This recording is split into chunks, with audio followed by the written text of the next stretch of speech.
Open your eyes, sir. Annie Carter's voice shook as she dropped to her knees on the wet pavement. Sir, can you hear me? Please, look at me. She touched the side of the man's face with trembling fingers and felt how cold his skin was. Too cold. Not the chill of rain alone, but the kind of cold that seemed to come from somewhere deep inside the body. Oh God, she whispered, what's happening to you? The man lay half-curled beside the back door of an upscale restaurant, one hand pressed hard against his chest, the other scraping weakly against the concrete. His suit was dark, expensive, soaked at the shoulder. Rainwater ran along the alley in thin silver lines, carrying bits of paper, cigarette ash, and the smell of garbage from the dumpsters. Now the man's eyes fluttered under the alley light. His lips moved, but no words came out. Sir, stay with me, Annie said. She slid one hand under his cheek and gently tapped his face. Hey, don't close your eyes. Can you tell me your name? He drew in a breath that sounded torn. Annie's heart kicked hard against her ribs. She knew enough first aid to understand this was bad. Very bad. His skin was clammy. His breathing was uneven. His fingers were curled into the fabric over his heart. You're having chest pain? She asked. Is that it? Squeeze my hand if your chest hurts. His hand twitched. Okay, I got you. She reached for her phone, nearly dropped it, caught it against her knee, and dialed 911. While it rang, she kept her other hand on his shoulder, as if her touch alone could hold him to the world. Please pick up, she breathed. Please. A calm female voice came through. 911. What's your emergency?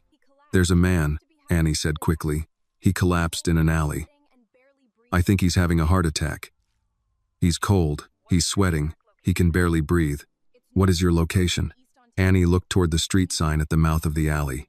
The rain blurred everything. She blinked hard and forced herself to focus. I'm behind the restaurants off North Wabash, near East Ontario. There's a wine bar, a service alley. I don't know the exact address. That's okay. Stay on the line. Is he conscious? Barely. His eyes keep closing. Is he breathing? Yes, but not right. It's like he can't get air. Do not move him unless he is in immediate danger.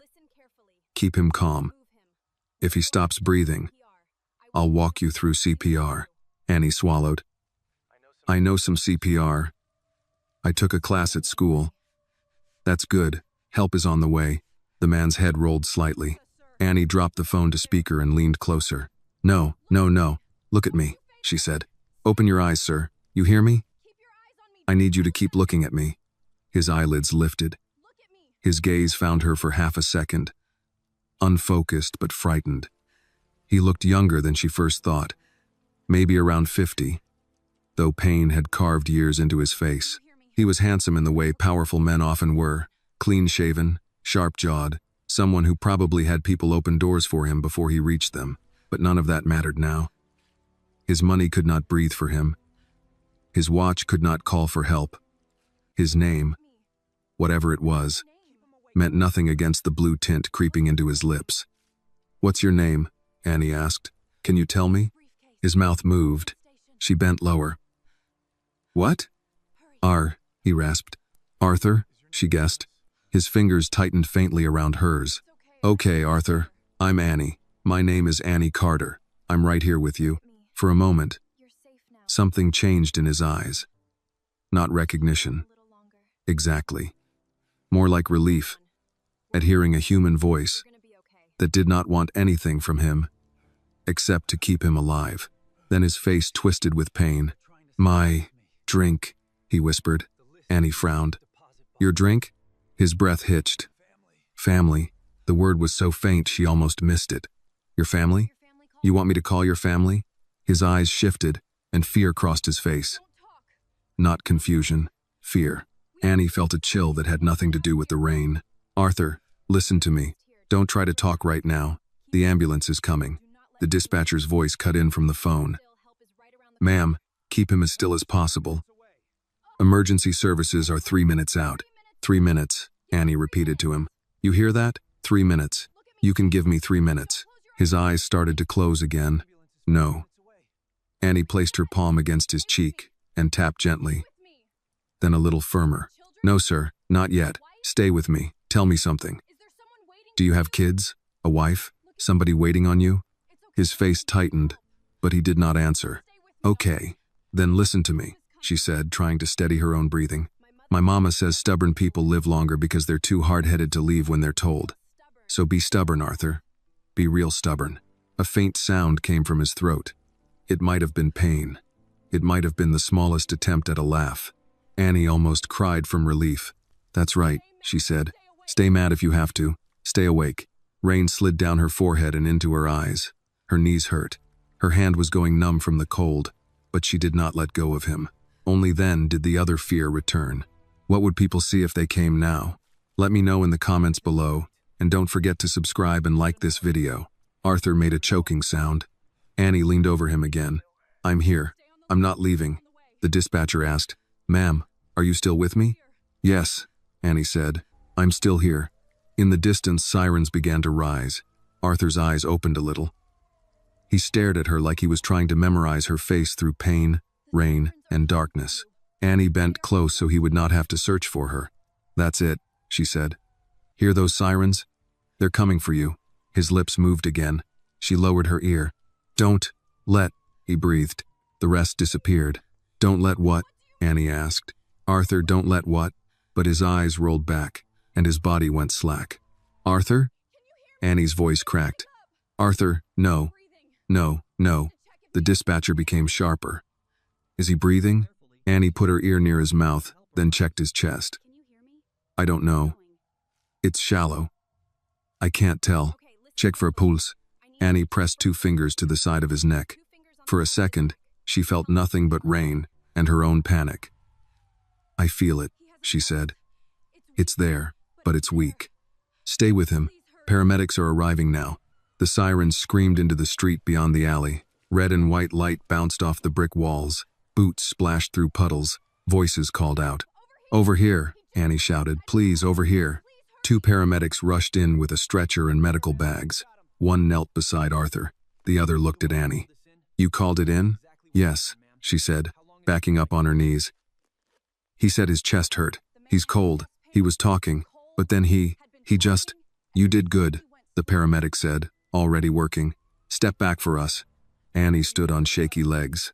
Her jeans were soaked, her palms scraped, her whole body trembling now that someone else had taken over. They lifted Arthur onto the stretcher. As they rolled him toward the ambulance, his hand slipped from under the blanket and hung briefly over the side. Annie stared at it. Miss? One paramedic called. We may need your statement. You riding with us? Annie hesitated. Every instinct told her to go home, to disappear, to return to her mother and pretend this night had never happened. Then she remembered Arthur's eyes, the fear in them when he said family. She picked up her phone from the wet ground and followed the stretcher toward the flashing lights. The ambulance doors slammed shut with Annie inside. She sat on the narrow bench, pressed against the wall, trying to make herself smaller while the paramedics worked over Arthur. One of them cut open his shirt. Another placed pads on his chest and spoke in quick, practiced sentences that Annie could only half understand. Pulse is weak. Pressure's dropping. Sir, can you hear me? Arthur did not answer. Annie stared at his face. Without the rain and darkness, he looked even paler. The hard lines around his mouth made him seem like a man who was used to giving orders, not lying helpless beneath bright ambulance lights, while strangers fought to keep his heart beating. The paramedic nearest Annie glanced over. You family? No, Annie said. I just found him. You know his name? He said Arthur. That's all. The paramedic checked Arthur's wallet, and his expression changed. Arthur Whitmore. The other paramedic looked up for half a second. That Arthur Whitmore? Annie heard the name but did not know what to do with it. It sounded familiar in the way names from billboards and business news sounded familiar. Important, distant, not part of her world. He said something, she added. The paramedic kept working. What did he say? Annie hesitated. Something about his drink, then family. The 2 paramedics exchanged a quick look, but neither asked more. The ambulance turned hard, and Annie grabbed the metal rail beside her. Sirens carved a path through traffic. Outside the small rear window, Chicago blurred into streaks of white and red. She thought of her mother waiting at the kitchen table. Her phone was in her hand. wet and smudged. She wanted to text Grace, but her fingers would not move. What could she say? I found a man dying in an alley. I'm in an ambulance with him. I don't know when I'll be home. Instead, she held the phone and watched Arthur's chest rise under an oxygen mask. At the hospital, everything happened too fast. The ambulance backed into the emergency bay. Doors flew open. Nurses and doctors took over. Someone asked Annie to step aside. Someone else asked her name, where she found him, what time she called 911. Annie Carter, she said. I was walking home. I heard him fall. A nurse handed her a towel for her hands. Annie looked down and saw dirt under her nails, rainwater on her sleeves, a scrape across one palm she had not felt until then. You can wait over there, the nurse said, not unkindly. Someone may need to speak with you. Annie nodded and walked into the waiting area. The place smelled like disinfectant, coffee, and worry. A man in work boots slept upright with his arms crossed. A woman whispered into a phone near the vending machines. A little boy leaned against his grandmother, both of them wrapped in the tired silence of people who had been there too long. Annie chose a chair near the wall. Her jeans were damp. Her knees ached from the alley. She set her phone on her lap and finally texted her mother. I'm okay. Had to help someone. At hospital. I'll explain. Please don't worry. Grace called immediately. Annie closed her eyes for 1 second, then answered. Mama, I'm okay. What hospital? Northwestern. Annie, I know, I'm sorry. A man collapsed. I called 911. They asked me to come because I found him. Are you hurt? No, ma'am. Just wet. Grace was quiet for a breath. Annie could hear the old kitchen clock ticking through the phone. Do you need me there? No. Please don't come out this late. I'm just giving a statement and coming home. You call me before you leave. I will. And Annie? Yes, ma'am? You did right. Annie swallowed. I hope so. She hung up and looked toward the double doors where they had taken Arthur. For a while, nobody came out. She wondered if he was alive. She wondered if he had a wife, children, someone who would arrive breathless and grateful. She wondered whether he would remember her name. Then the front entrance opened, and the air in the waiting room changed. A man in a tailored navy coat came in first, moving fast, phone in hand. He was in his 30s, clean cut, with the kind of face that looked calm because it had never been forced to be anything else. Behind him came a woman in a cream coat, hair pinned neatly, diamonds at her ears. 2 other relatives followed, along with a security man who looked around as if the hospital itself were an inconvenience. The man went straight to the desk. Arthur Whitmore. He was brought in by ambulance. The nurse asked his relation. Daniel Whitmore. I'm his nephew. Annie sat still. Daniel Whitmore. Arthur Whitmore. The names fit together, and with them came a cold feeling in her stomach. The nurse gave him limited information and pointed toward the waiting area until a doctor could speak with them. Daniel turned, scanning the room. His eyes moved over the sleeping man, the grandmother, the vending machines, then stopped on Annie. Not because he recognized her, because she did not belong to the picture he expected. He walked toward her slowly. Were you with my uncle? Annie stood because her mother had raised her not to sit while an adult addressed her. I found him, sir. In the alley. I called 911. Daniel's eyes moved from her wet coat to her worn shoes. You found him? Yes. In an alley? Yes, sir. The woman in the cream coat came closer. Daniel, who is this? She says she found Uncle Arthur. The woman looked at Annie with a tight, polished smile that held no warmth. And what were you doing in that alley? Annie felt the eyes of the room shifting toward her. Walking home from work. I heard him fall. From work where? Daniel asked. Adiner. What diner? Annie hesitated. Mabel's. On Huron. Daniel gave a small nod, as if every answer confirmed a private suspicion. And you just happened to be there. I was taking a shortcut. A shortcut behind private restaurants near midnight? The words were not loud, but they landed hard. Annie kept her voice steady. I missed my bus. The woman crossed her arms. Did you know who he was? No, Mom. You didn't recognize Arthur Whitmore? No. Daniel leaned slightly closer. Did you touch his wallet? Annie blinked. What? His wallet. His watch. Anything in his pockets. I was trying to help him breathe.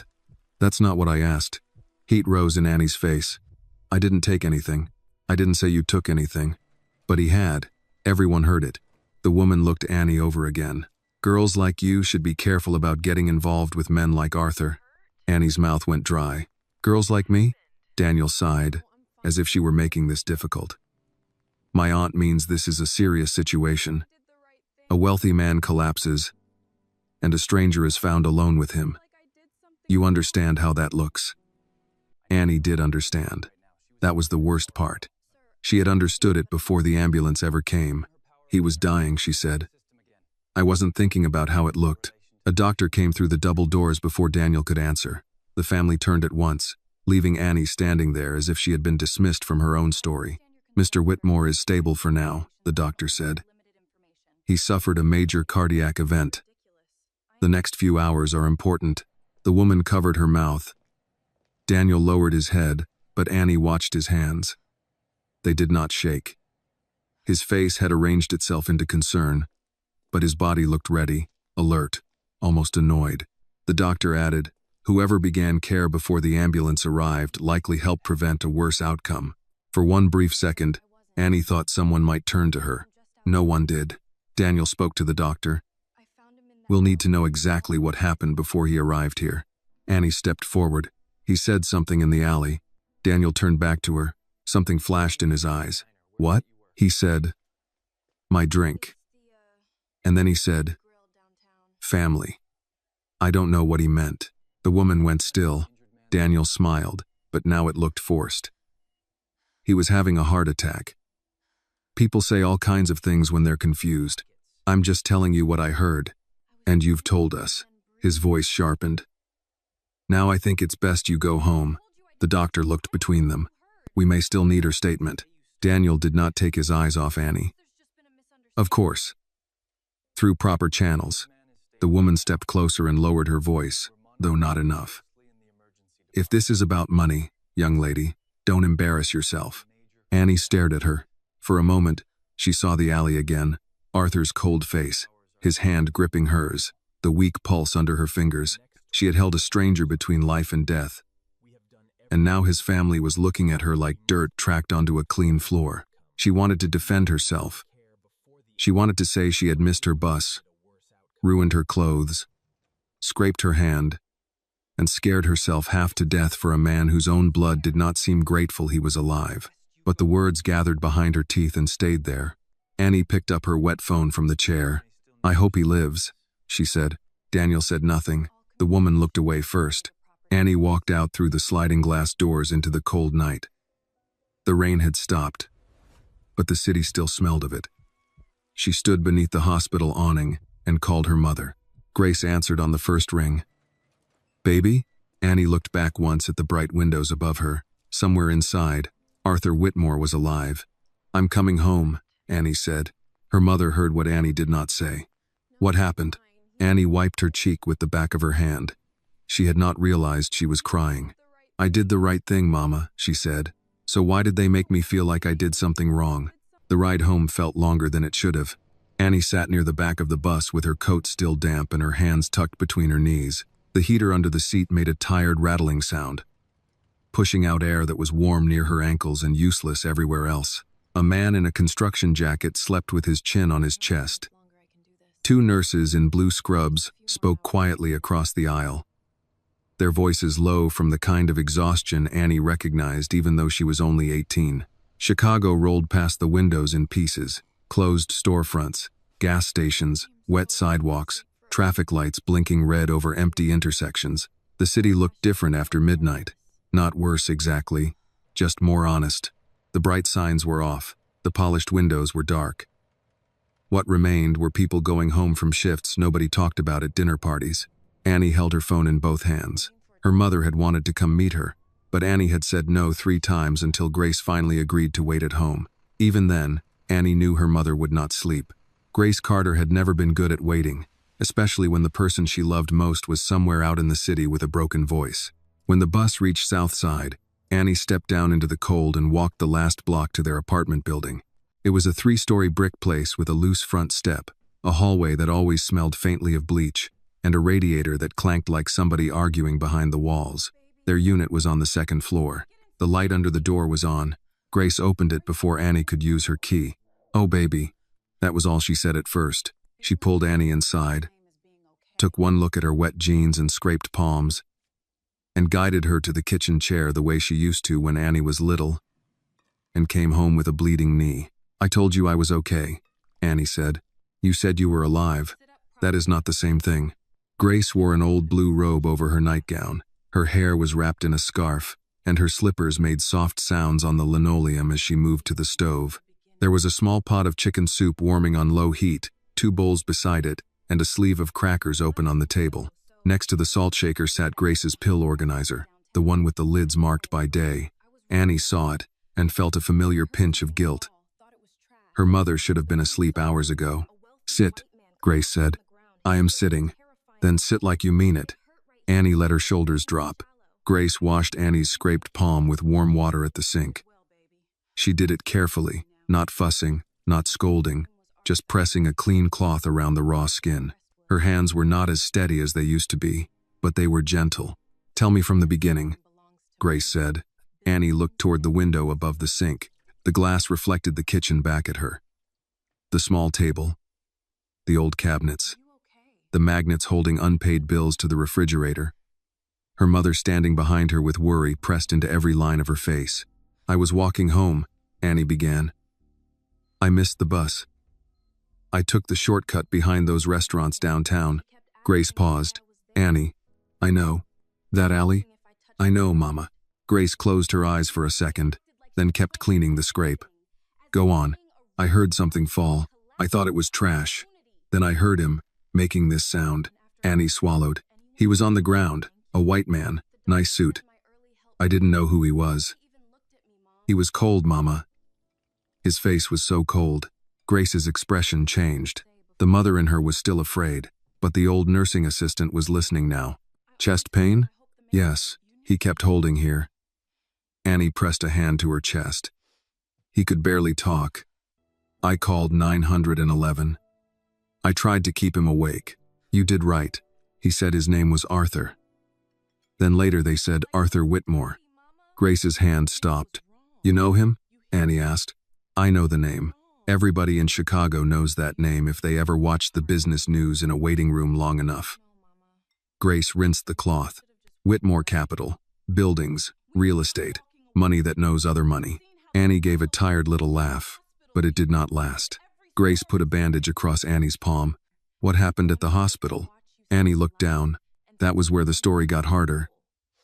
The alley had been frightening, but at least there she had known what to do. Breathe. Call. Keep him awake. The hospital had been clean and bright and full of people, yet somehow it had made her feel smaller than the alley ever did. "His family came," Annie said. "His nephew, Daniel. Some woman. I think his aunt or something. They asked why I was there, why I was in the alley, whether I touched his wallet." Grace's jaw tightened, but she did not interrupt. "They acted like I planned it, like I saw a rich white man fall and thought, good, maybe this is my chance." "Did anyone thank you?" Annie shook her head. "The doctor said whoever helped before the ambulance probably saved him." Nobody looked at me. Grace turned away and ladled soup into a bowl, but Annie saw her mother's shoulders rise and fall once, slow and controlled. "What did you say?" Grace asked. "I told them I hoped he lived. Then I left." Grace set the bowl in front of her. "Eat." "I'm not hungry." "Eat anyway. Hurt feelings do worse on an empty stomach." Annie took the spoon because arguing would only make Grace more tired. The soup was warm and salty, with soft carrots and bits of chicken. It should have comforted her. Instead, the first bite made her throat close. Grace sat across from her. "Baby, listen to me. What they did was wrong. They looked at me like I was dirty. You are not. I know that. Do you?" Annie stirred the soup. "I keep thinking maybe I should have walked away." Grace's face softened, but her voice did not. "No. Mama, you didn't see them." "No, but I know people like that. I have seen them in hospitals, in offices, in stores where they follow you with their eyes and pretend they are not. Some folks can watch you save a life and still wonder what you stole on the way out." Annie's eyes filled again. She hated it. She had cried enough for one night. Grace reached across the table and covered her good hand. Their suspicion is not your sin. Annie stared at their hands. Grace's skin was darker than hers, thinner now, marked by years of work and small burns from kitchen pans, cleaning chemicals, hospital soap. Those hands had raised her, fed her, braided her hair, checked her homework, held her through fevers and bad dreams. Annie had grown up trusting those hands more than anything in the world. He said something, Annie whispered. Grace leaned in. Who? Arthur. In the alley. He said my drink, then family. When I told them at the hospital, Daniel got strange. Like he didn't want me saying it. Grace went still. I don't know what it means, Annie said quickly. Maybe nothing. He was sick. Maybe he was confused. Maybe. The words sat between them. Outside, a car passed slow on the street below. Its headlights slid across the kitchen wall and disappeared. Annie turned toward the window without meaning to. Grace noticed. You scared? Annie nodded, and for the first time that night, she let herself look 18. I just wanted to come home, she said. I wanted to finish my shift. Catch the bus. Bring you that pie Miss Mabel gave me. I didn't ask for any of this. I know. I don't want trouble with rich people. They have lawyers for breakfast. Grace almost smiled. And probably don't season their eggs. Annie gave a broken laugh, and that small sound loosened something in the room. Grace stood slowly, her knees giving their usual complaint, and went to the cabinet above the fridge. She took down an old cookie tin, blue with faded snowflakes on the lid. Annie knew it well. Inside were birth certificates, insurance papers, emergency cash, and things Grace believed mattered enough to survive a fire. From it, Grace pulled out a photograph of Annie at 8 years old, wearing a paper nurse's cap from a school career day. Annie had a gap-toothed grin and a plastic stethoscope around her neck. You remember this? Grace asked. Annie looked at it. Barely. You came home that day and told me you were going to be a nurse because nurses tell people the truth gently. I said that? You did. Then you tried to take my blood pressure with a jump rope. Annie smiled for real this time, small but real. Grace placed the photo beside the bowl. This is who you are. Not what those people saw, not what they feared, not what they accused. You are the girl who stopped in the rain. Annie touched the edge of the photograph. What if stopping ruins everything? She asked. What if I lose hours at work because people find out? What if the police come asking questions? What if that family says I did something? Grace sat down again, tired now but firm. Then we answer with the truth. The truth doesn't always win. No, Grace said. Not always. Not fast. Sometimes justice comes late, limping like an old man with bad knees. But that doesn't mean we lock the door when it finally gets here. Annie looked at her mother and understood why people at the care home had trusted Grace. She had a way of making courage sound less like a speech and more like washing your hands, paying a bill, getting up the next morning. After soup, Annie changed into dry clothes. Her room was small, just wide enough for a bed, a dresser, and the desk where she kept college brochures, stacked under a chipped lamp. On the wall was a calendar with application deadlines circled in blue ink. Under the bed sat her own tin box, smaller than Grace's, with college fund written on masking tape across the top. Annie pulled it out and opened it. Inside were folded bills, coins and paper rolls, a letter from a community college, and a list of nursing programs she had copied from the library computer. She added Mr. Peterson's $2.75 to the pile, then stopped. From her coat pocket, she took out the damp hospital visitor sticker someone had given her and no one had asked for back. It had the date on it, her name spelled Annie Carter, and below that, in small print, visitor. She almost threw it away. Instead, she folded it once and placed it in the tin. Not because she wanted to remember the hurt, because she needed to remember that she had been there, that a man had been dying, and she had not walked away. In the kitchen, Grace turned off the light. Try to sleep, baby. I will. But long after the apartment went quiet, Annie lay awake listening to the radiator knock in the wall. Every time she closed her eyes, she saw Arthur's face in the alley and Daniel's face in the hospital. One man had looked at her like she was his last chance. The other had looked at her like she was a problem to be solved. Annie did not yet know which one would reach for her first. Arthur Whitmore woke to the sound of machines. At first, he thought he was hearing rain against glass. A soft, steady rhythm. Then the sound sharpened into beeps. A low hum, the faint hiss of oxygen near his face. His eyelids felt heavy, as if someone had stitched sleep into them. When he forced them open, white light cut across the room and made him turn his head away. Pain answered from inside his chest. Not sharp now. Deep, bruised, waiting. A nurse stepped into view. "Mr. Whitmore? Can you hear me?" Arthur tried to speak, but his throat was dry. "Don't push," she said, reaching for a cup with a straw. Small sip. He drank enough to wet his mouth. The room came together slowly. Private hospital suite. Pale walls. Monitors beside the bed. IV line taped to his hand. A folded blanket across his legs. Someone had placed his watch on the side table. His suit was gone. His shirt was gone. He felt stripped down to the one thing money could not protect, a failing body. "What happened?" he asked. "You had a serious cardiac event. You're stable, but you need rest. The doctor will be in shortly."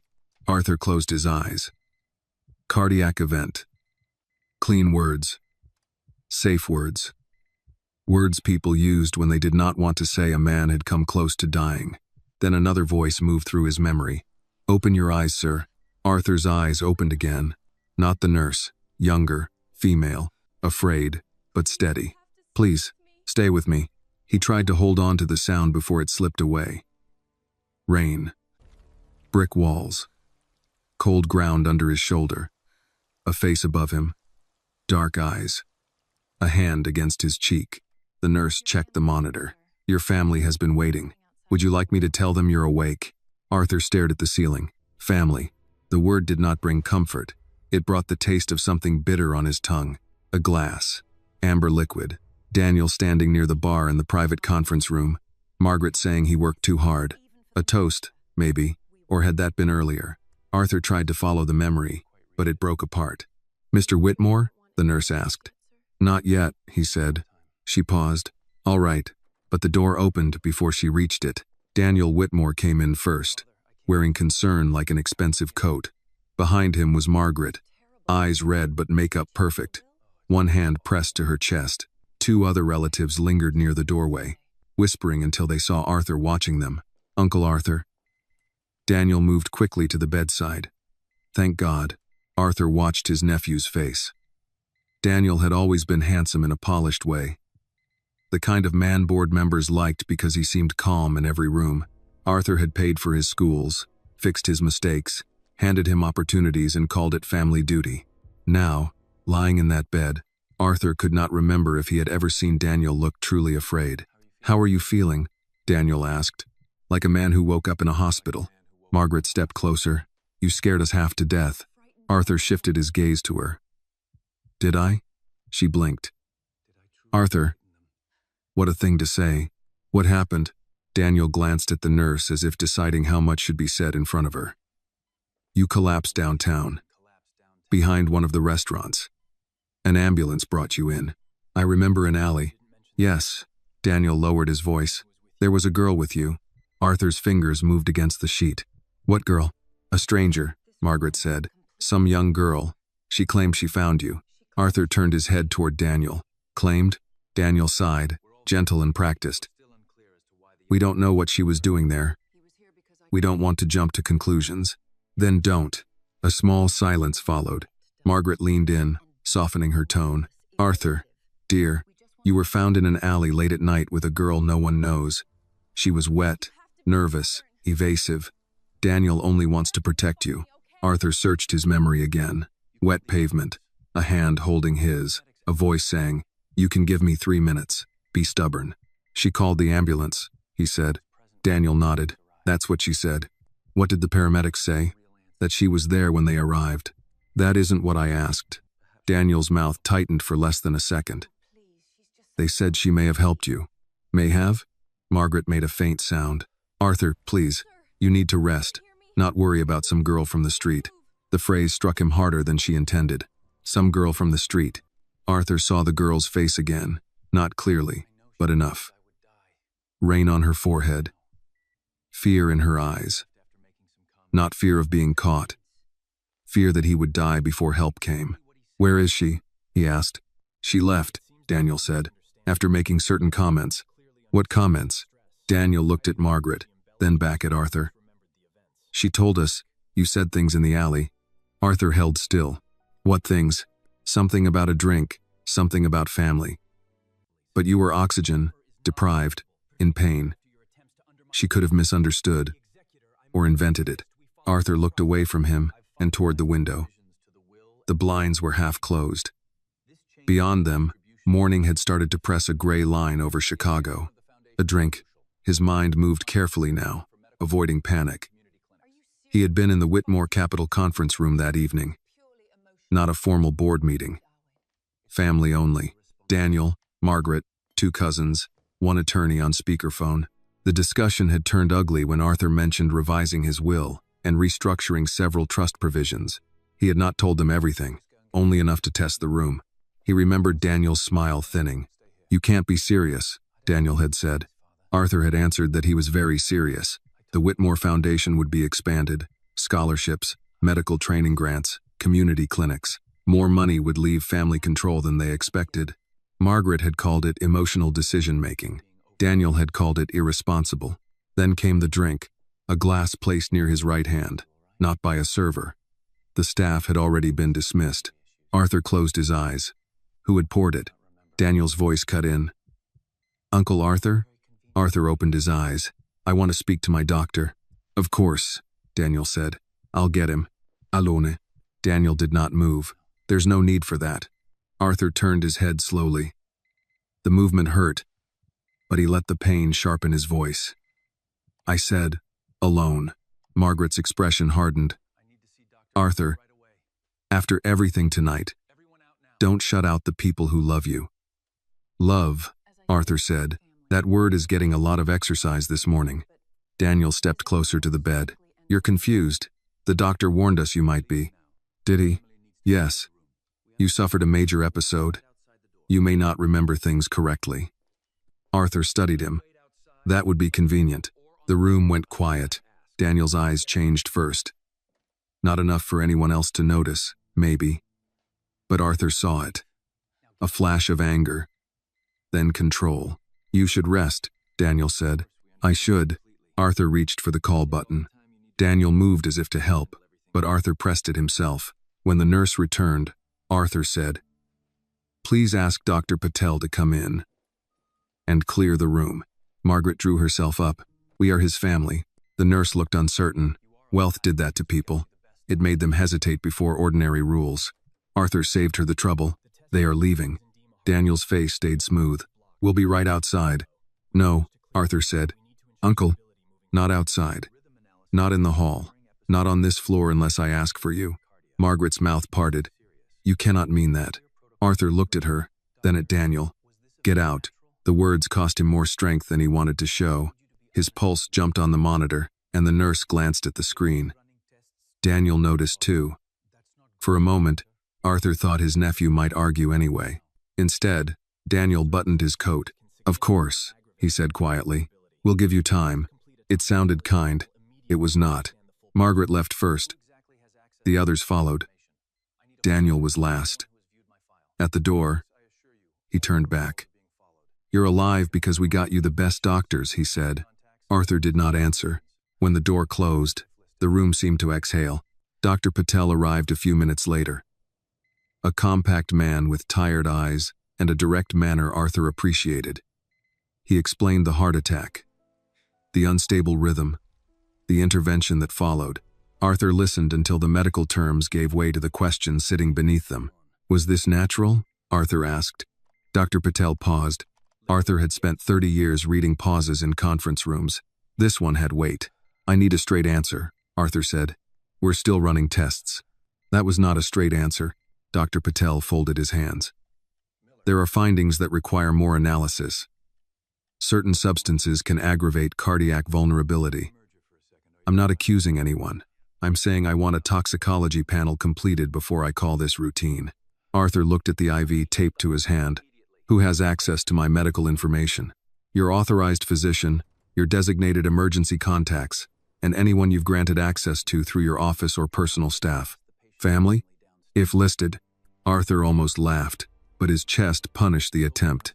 After the doctor left, Arthur lay still and let the truth approach him in pieces. He had built companies, towers, accounts, contracts thick enough to stop bullets.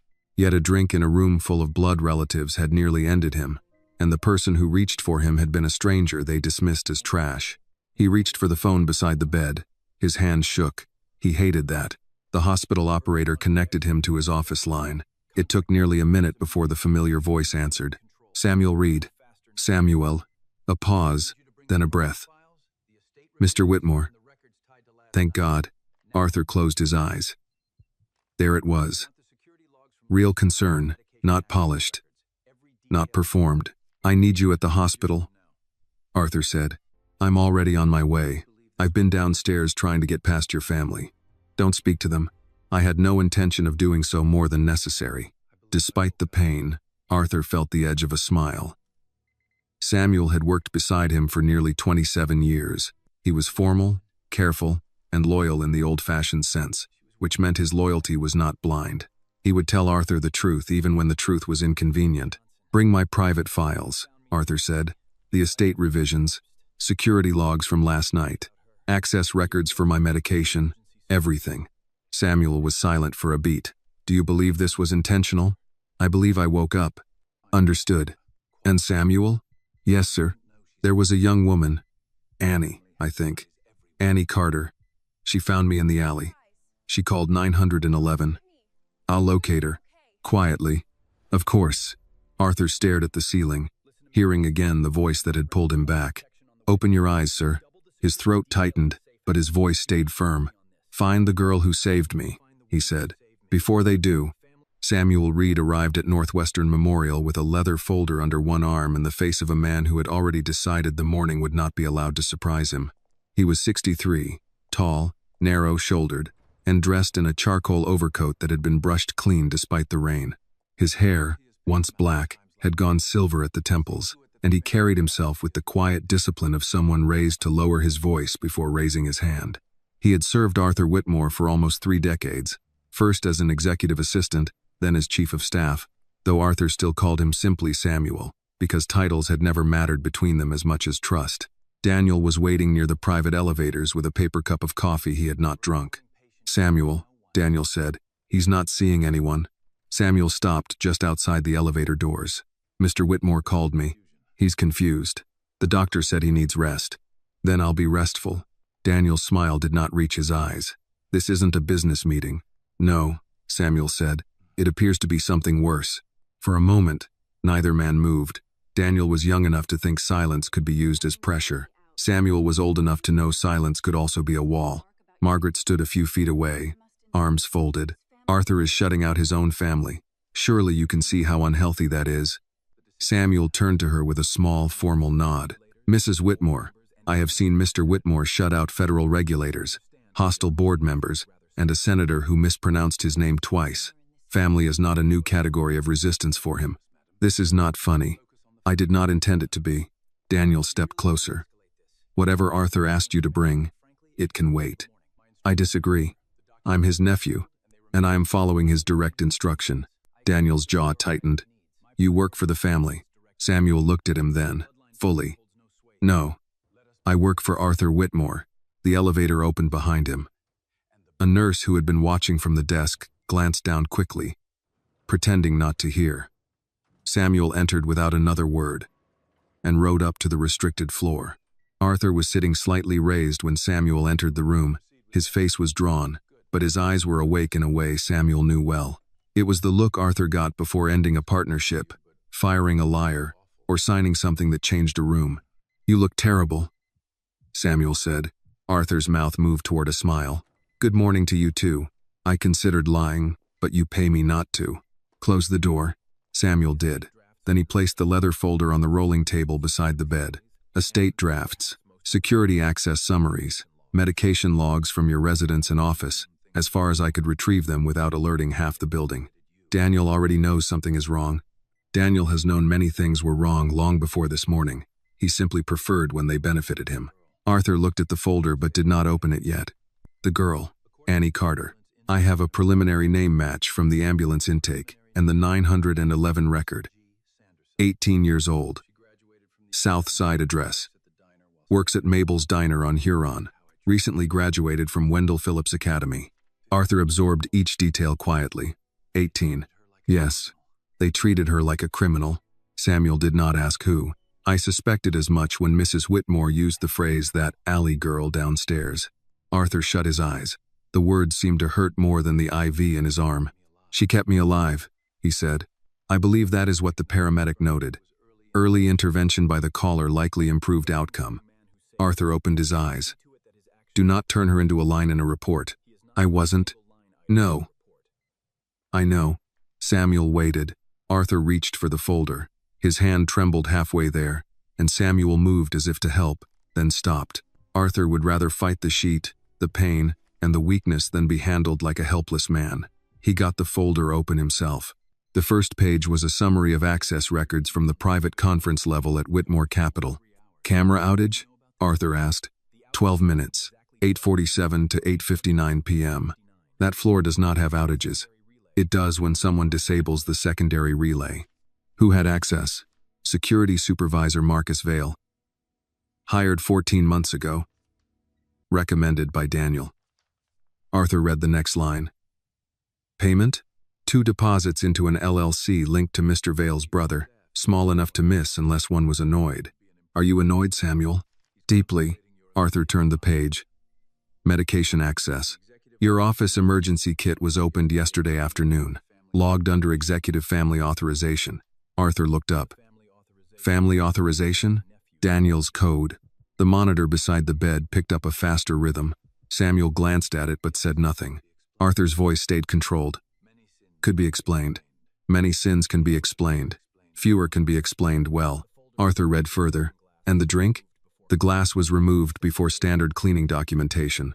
Staff says Daniel dismissed them early and told them family would handle the room. Arthur leaned back. The motion was small, but it drained color from his face. Samuel reached toward the nurse call button. You need a break. I need answers. You need to live long enough to use them. Arthur gave him a dry look. That was almost sentimental.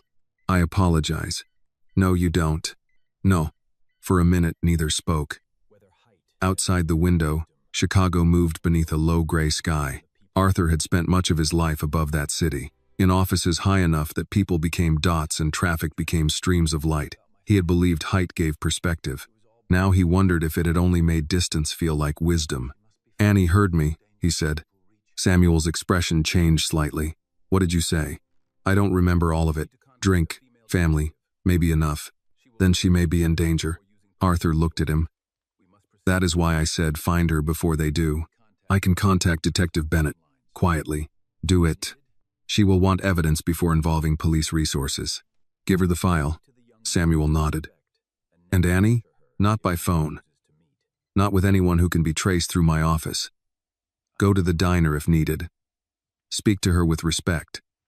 If she refuses to meet, do not pressure her. I know how to speak to a young woman who has been wronged. Arthur looked down at his hands. Do you? I had daughters, Arthur. The room went still. Samuel rarely mentioned them. One lived in Seattle now, an attorney with 2 children. The other had died at 22 in a car accident caused by a man too drunk and too well connected to spend more than 6 months in jail. Samuel's loyalty to rules had not come from innocence. It had come from knowing what happened when rules bent for the powerful. Arthur lowered his voice. I'm sorry. I know. Samuel picked up the folder again. That is why I will ask carefully when I find Miss Carter. And it is why you will not rush into gratitude like it is a press release. Arthur looked tired. I was going to write her a check. I assumed. That is why I said it. Despite everything, Arthur gave a short breath that nearly became a laugh. Samuel continued. If she saved your life, you owe her more than money. You owe her the truth. You owe her safety. And you owe her the dignity your family denied her before she is asked to accept anything from you. Arthur turned toward the window. In the alley, he had felt the girl's hand on his face. Not soft exactly. Cold from rain, trembling with fear, but present. She had not known his net worth. She had not known his board seats, his properties, his name engraved on buildings.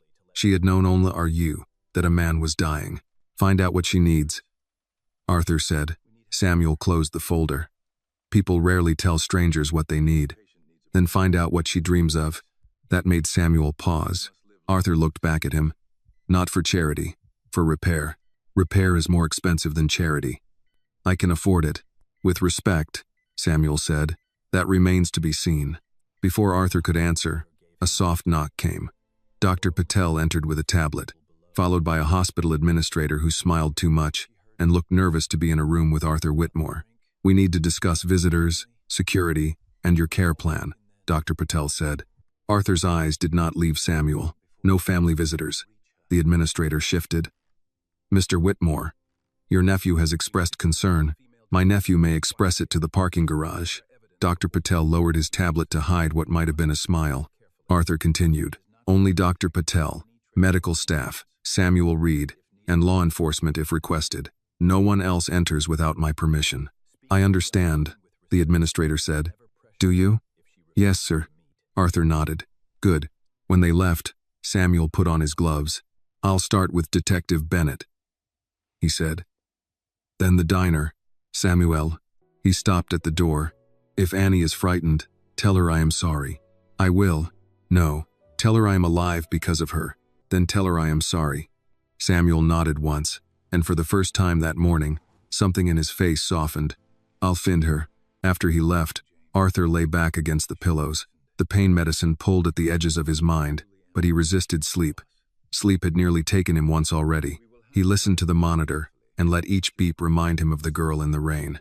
Somewhere across the city, Annie Carter was trying to return to a life that his family had already stepped into and dirtied. Arthur closed his eyes, not to rest, but to remember. Open your eyes, sir. He had. And now he could not look away. Detective Laura Bennett did not arrive at the hospital looking impressed. That was one of the first things Samuel noticed about her. She stepped out of the elevator in a dark coat, badge clipped to her belt, hair pulled back, eyes alert without being theatrical. She looked like a woman who had spent too many years listening to people lie and had learned not to waste her face on surprise. Samuel met her near the private floor waiting area. Detective Bennett? Mr. Reed? Yes. She glanced toward the hallway that led to Arthur's room. You said this was urgent, but not over the phone. That usually means someone rich is either scared, guilty, or both. Samuel gave a small nod. In this case, scared. The guilty part remains under review. That's almost refreshing. He handed her the folder.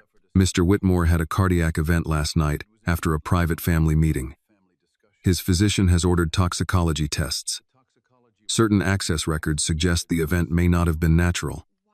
Bennett did not open the folder immediately. Why come to me instead of having your attorneys call the chief? Because attorneys call chiefs when they want influence. Mr. Whitmore wants an investigation. And what do you want? Samuel looked down the hall toward Arthur's room. I want the young woman who saved him not to disappear because frightened men with money decide she heard too much. That made Bennett open the folder. She read quickly. Not skimming. Not reacting for show. Camera outage. Security supervisor. Daniel's access code. Medical kit opened. Staff dismissed early. Missing glass. Possible toxin. Who else has seen this? She asked. Mr. Whitmore, myself, Dr. Patel regarding the medical side. Daniel Whitmore suspects there is concern, but not the scope. Daniel being the nephew? Yes. The one downstairs trying to control access? The same. Bennett closed the folder. I'll need the actual records, not summaries. You'll have them. I'll need the doctor willing to speak on the record once toxicology returns. He will. And the girl? Annie Carter, 18.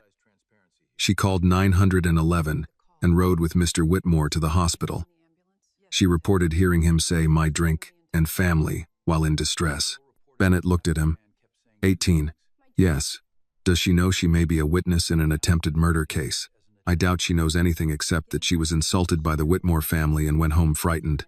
The detective's mouth tightened. That tracks. Samuel said nothing. Bennett handed the folder back. I can make quiet inquiries. But understand me, Mr. Reed. I would be concerned if you did. I don't work for you either.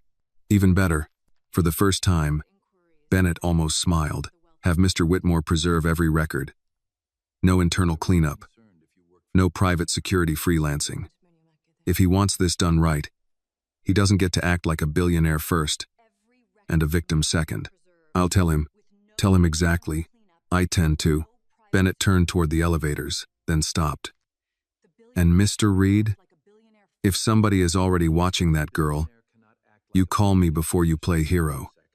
Samuel's face did not change. I am past the age of playing hero. Detective. Good. Men your age usually say that right before doing something stupid. My age also teaches efficiency. Let's hope. By late afternoon, Samuel was standing outside Mabel's diner with his umbrella closed at his side. The rain had faded, but the sky still hung low over Chicago. The diner's red sign buzzed above the window, and through the glass he could see an older woman refilling napkin holders behind the counter. He entered quietly. A bell over the door gave him away. The woman looked up. Sit wherever you like. Thank you. I'm looking for Miss Annie Carter. That changed the room, though only by an inch. The woman's hands slowed. You a bill collector? No, Mom. Police? No. Then you can tell me why you're looking for an 18-year-old girl before I tell you whether I know her. Samuel inclined his head. He liked her immediately. My name is Samuel Reed. I work for Arthur Whitmore. Her face hardened. Then you can turn around and go back where you came from. I understand your reaction. No, you don't. That child came in this morning looking like somebody had wrung her out and hung her wrong.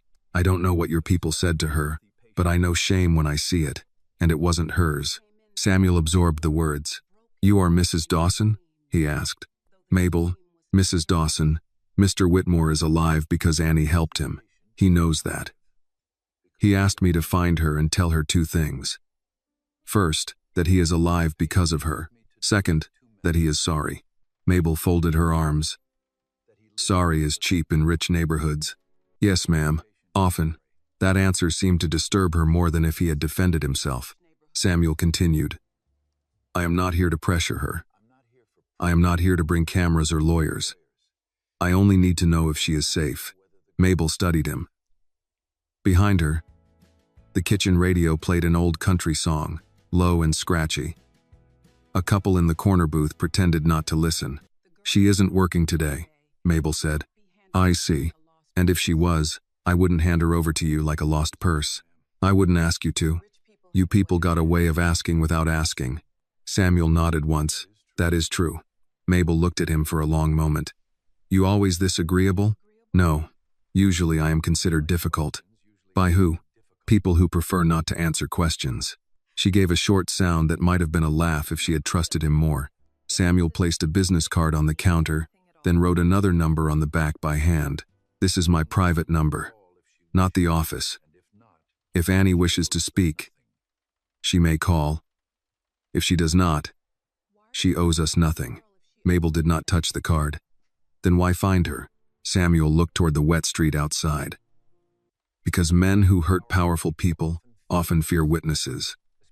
And men who hurt powerful people for money rarely show mercy to girls with bus passes.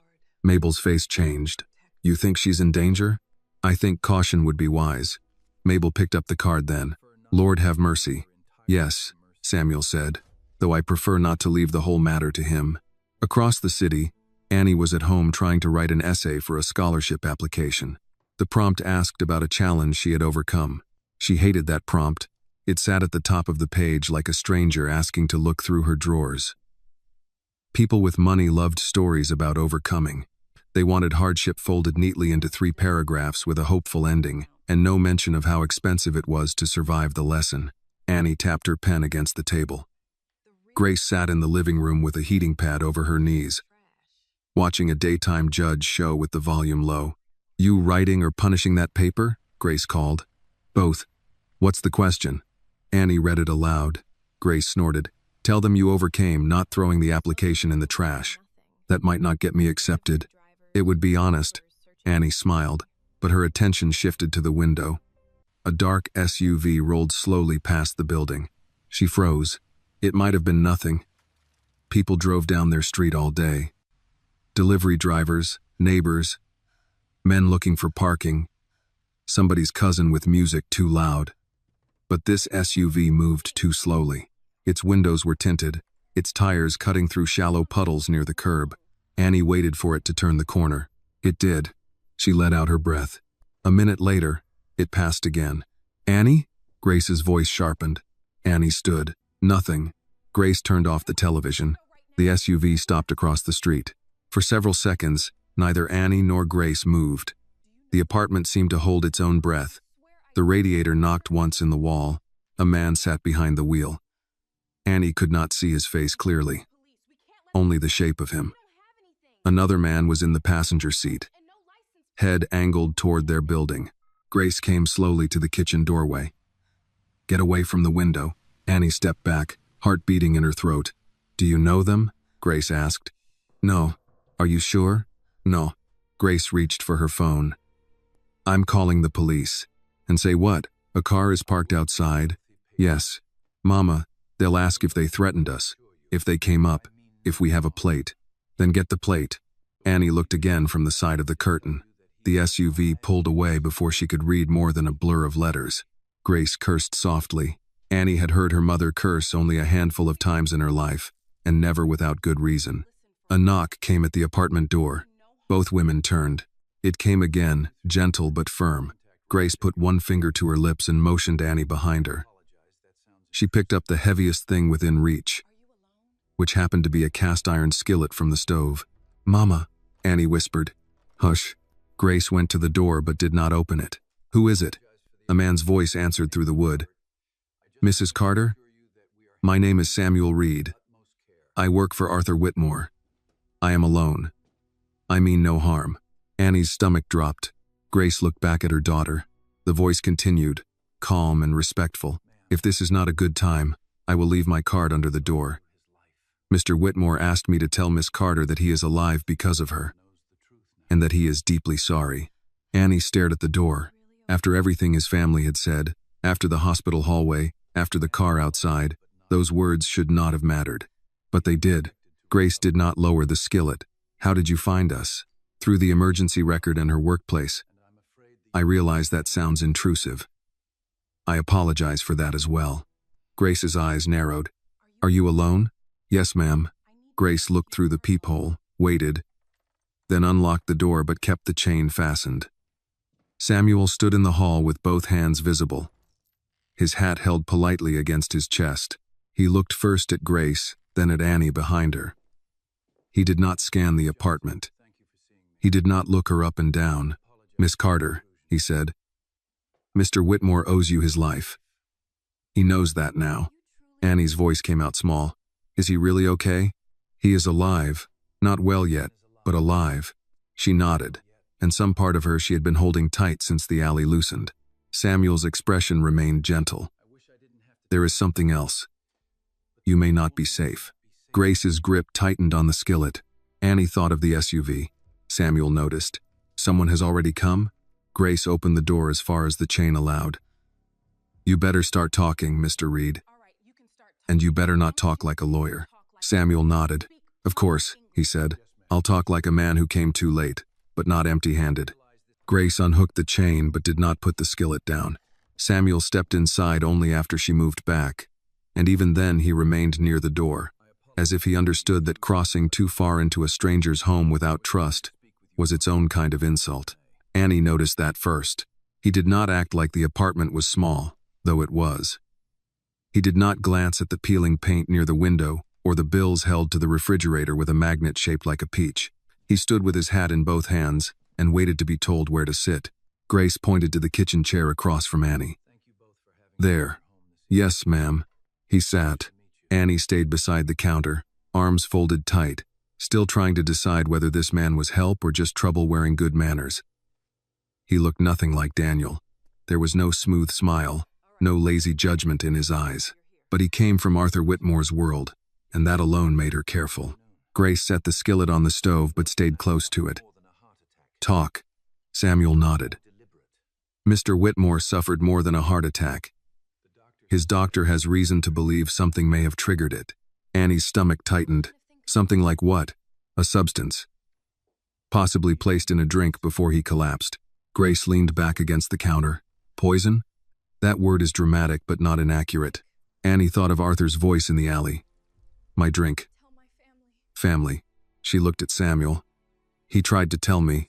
Yes, and his family knew. Samuel did not answer quickly. That made Annie trust the answer more when it came. We believe at least one member of his family may be involved. We do not yet know how many. Grace crossed her arms. That nephew? Daniel Whitmore is a focus of concern. Grace let out a humorless breath. Concern. That's a clean word for a dirty thing. It is. Annie sat slowly. Her knees felt weak all at once. Why would they hurt him? Money, Samuel said. Control, a will they did not like. The usual reasons people pretend are complicated. The room went quiet except for the radiator ticking in the wall. Annie looked toward the window. The SUV was gone, but it felt present anyway, like a handprint left on glass. Those men outside, were they his people? I can't prove that yet, but you think so? Yes. Grace's face changed in a way Annie knew well. It was the look her mother got when fear turned into planning. Then we call the police. I have already spoken with Detective Laura Bennett. She is aware of the situation, but she needs evidence of a direct threat before she can move openly. If the men return, call 911 first, then this number. Samuel placed a card on the table and slid it toward Grace, not Annie. This reaches me at any hour. Grace looked at the card but did not pick it up. And, what does Arthur Whitmore want from my daughter? Nothing. That is not an answer rich men usually give. It is the only honest one. He would like to apologize to her when she is ready. He also wants to make sure she is safe. Annie spoke for the first time in a while. Why didn't he tell his family I helped him? He did. They did not wish to hear it. No. At the hospital, before all this. Samuel's expression softened. He was unconscious then, Miss Carter. The way he said Miss Carter made her chest ache. Not girl, not witness, not problem. Miss Carter. Annie looked down at her bandaged palm. They made me feel like I did something wrong. Samuel's voice lowered. Mr. Whitmore knows. Not fully, perhaps, but enough to be ashamed. Grace tapped the table once with her finger. Ashamed is private. What matters is what he does in public. Samuel looked at her with respect. I agree. Annie almost laughed. You agree with everything? No. But your mother keeps being right. Grace picked up the card then, though she kept her face stern. Samuel turned back to Annie. There is one more thing. If anyone approaches you about that night, do not argue with them. Do not explain. Do not let them pull you away from a public place. Call Detective Bennett or me. I have work tomorrow. Grace said, No, you don't. Annie looked at her. Mama, I can't just not go. You can if somebody's following you. We need the money. We need you alive more. The words landed hard. Annie had no answer for them. Samuel did. If transportation is a concern, I can arrange. No, Annie said at once. He stopped. I'm not taking money from him. I was going to say a safe ride coordinated through Detective Bennett. But I understand. Annie felt heat rise in her face. I'm sorry. Don't be. Pride is not a flaw when it is all people have allowed you to keep. Grace studied him again. This time, some of the suspicion in her eyes shifted. Not gone, but moved aside enough to make room for thought. A phone buzzed in Samuel's coat pocket. He checked the screen, and his face changed by a fraction. Grace noticed. What? Samuel stood. Daniel has just asked hospital administration for Miss Carter's contact information, claiming the family needs it for insurance documentation. Annie's hands went cold. Can they give it to him? They should not. Should not? Grace said. Samuel was already putting on his gloves. Should not is why I prefer not to wait. He called someone before leaving the apartment. His voice remained calm, but the calm had sharpened. This is Samuel Reed. I need you to flag all records connected to the ambulance intake from last night. No release to family representatives. attorneys, private security, or corporate staff. Only medical necessity or law enforcement. Yes, I know who asked. That is why I'm calling. Annie watched him, and for the first time, she understood that manners did not mean weakness. Samuel Reed sounded like a locked door. When he ended the call, he turned to Grace. Please keep the curtains closed tonight. Grace nodded. To be clear, he added, I am not asking you to trust me. I am asking you to distrust the right people first. Grace picked the skillet up again and carried it to the sink. That might be the smartest thing you've said. Samuel looked at Annie. Miss Carter, I am sorry this reached your door. It was already at my door, Annie said. You just knocked. He accepted that. After he left, Grace locked the door, fastened the chain, and pushed a chair under the knob. Annie watched her do it without protest. You think he's telling the truth? Annie asked. Grace turned off the kitchen light, leaving only the lamp in the living room. I think he believes what he's saying. That's not the same thing. No, Grace said. But it's more than we had before. Neither of them slept much. The next morning, Chicago woke under a flat gray sky. Annie called Mabel to say she might be late, but Mabel cut her off before she could explain. You're not coming in today. Miss Mabel, I need the hours. You need breath in your body. Mr. Reed came by yesterday. Annie closed her eyes. He told you? Enough. And before you get proud with me, I'm putting you down for sick leave. I don't have sick leave. You do today. That's not how it works. It is when I own the pencil. Annie wanted to argue, but her throat tightened. Thank you. Don't thank me. Just don't open the door to fools. By noon, a news clip about Arthur Whitmore's hospitalization was playing on every local station. The anchor called it a sudden medical emergency. Following a private business dinner, there was no mention of Annie. No mention of the alley. No mention of a girl in wet clothes who had begged him to keep breathing. Annie watched for only a minute before Grace turned it off. You don't need strangers telling you what you lived, Grace said. But strangers were already talking. By evening, Daniel Whitmore sat in the back booth of an expensive club downtown, far from the apartment with the chain on the door. Across from him were Ray Collins and Victor Hale, both large men in dark jackets, both used to being paid in cash for work that stayed off invoices. Daniel slid a folded paper across the table. It had Annie's name, her building, and Mabel's diner written on it. Ray glanced at it. She a problem? She may become one. Victor smirked. What's she know? Daniel's eyes stayed flat. Enough to be confused. Confused people sometimes talk. You want her hurt? I want her quiet. Ray leaned back. Quiet how? Daniel looked toward the window where the city lights reflected on the glass. Scared people are usually quiet, especially when they have something to lose. Victor tapped the paper. She's just a kid. Daniel finally looked at him. Then it shouldn't be difficult. For a moment, even Ray said nothing. Daniel took out an envelope and placed it on the table. No hospitals. No police reports. No drama. Make her understand that forgetting my uncle is the best decision she will ever make. Ray picked up the envelope. And if she doesn't? He asked. Daniel's smile returned, small and cold. Everyone learns, he said. Some people just need a longer lesson. Annie found the first note under the apartment door just after breakfast. It was folded once, no envelope, the paper clean except for a wet corner where it had touched the hallway floor. She saw it before Grace did. For half a second, she thought it might be from a neighbor about laundry or the landlord about rent, ordinary trouble, the kind she knew how to handle. Then she opened it. Forget the man in the alley. That was all. No signature, no threat written in bold letters. No curse words. Somehow that made it worse. The message was quiet, almost polite, like the person who wrote it believed fear did not need to raise its voice. Grace came from the bedroom tying the belt of her robe. What's that? Annie folded the paper too quickly. Nothing. Grace stopped. Annie. It was under the door. Grace took it from her hand and read it. Her face did not change much, but Annie saw the small tightening near her mouth. Call Mr. Reed, Grace said. I don't want to drag him back here. Baby, he told us to call. I know, but what's he going to do? Stand in the hallway all day? Grace picked up the phone anyway. If a man comes to my house saying we may be in danger, Then danger slides a note under my door. I'm not worrying about inconveniencing him. Samuel answered on the second ring. Grace put the call on speaker. Mrs. Carter? We got a note. Silence then.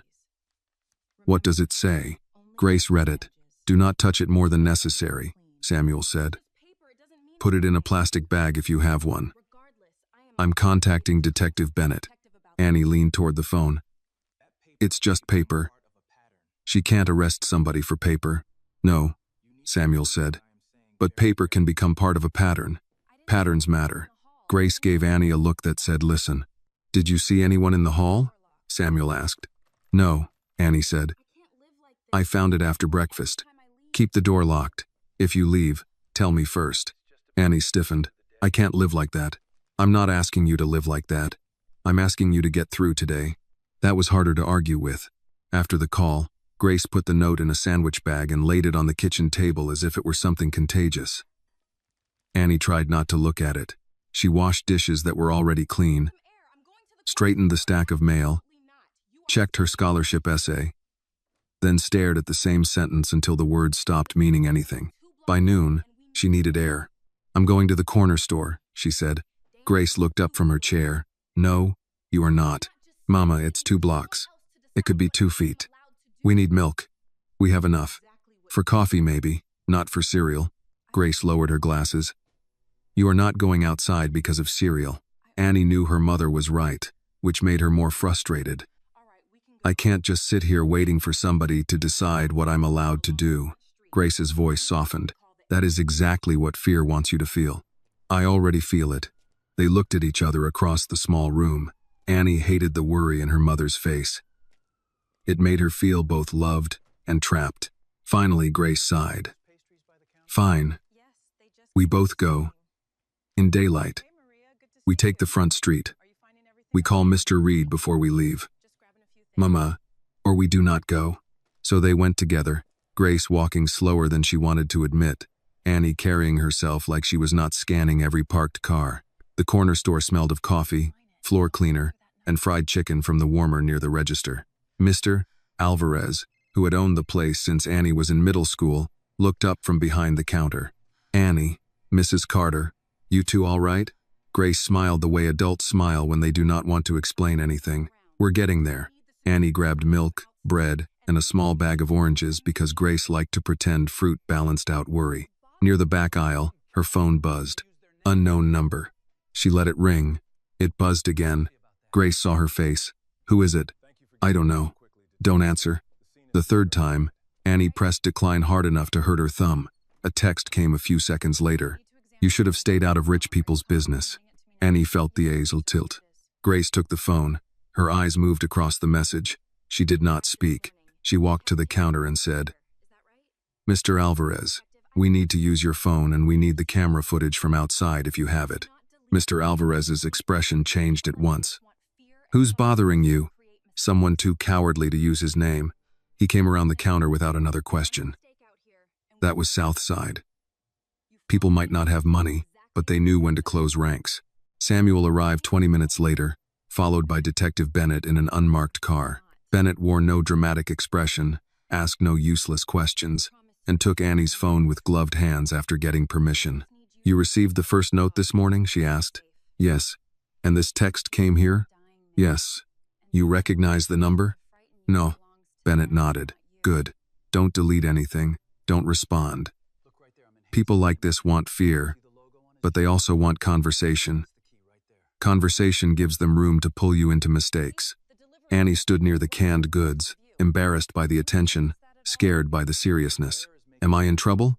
Bennett looked at her. No, and I'm going to say that clearly because I get the feeling not enough people have. You are not in trouble. Annie blinked. Samuel, standing near the door, heard it too. His face remained composed, but his shoulders eased a little. Bennett continued, You helped a man who was dying. Somebody else may have a reason to make you afraid of that. That's on them. Grace put a hand on Annie's back. Mr. Alvarez had already copied the camera footage from the front door. It showed a dark SUV passing slowly along the curb 10 minutes before Annie and Grace arrived. The plate was partly blocked by a delivery truck, but Bennett watched the clip twice. That same vehicle outside your building? She asked. Annie nodded. I think so. Think or no? I think. The windows were tinted. Same size. Same color. Fair answer. Samuel stepped closer. Detective? I'll run what we can get from the image. It may not be enough yet, but it helps. Annie let out a small, bitter laugh before she could stop herself. Bennett looked over. Something funny?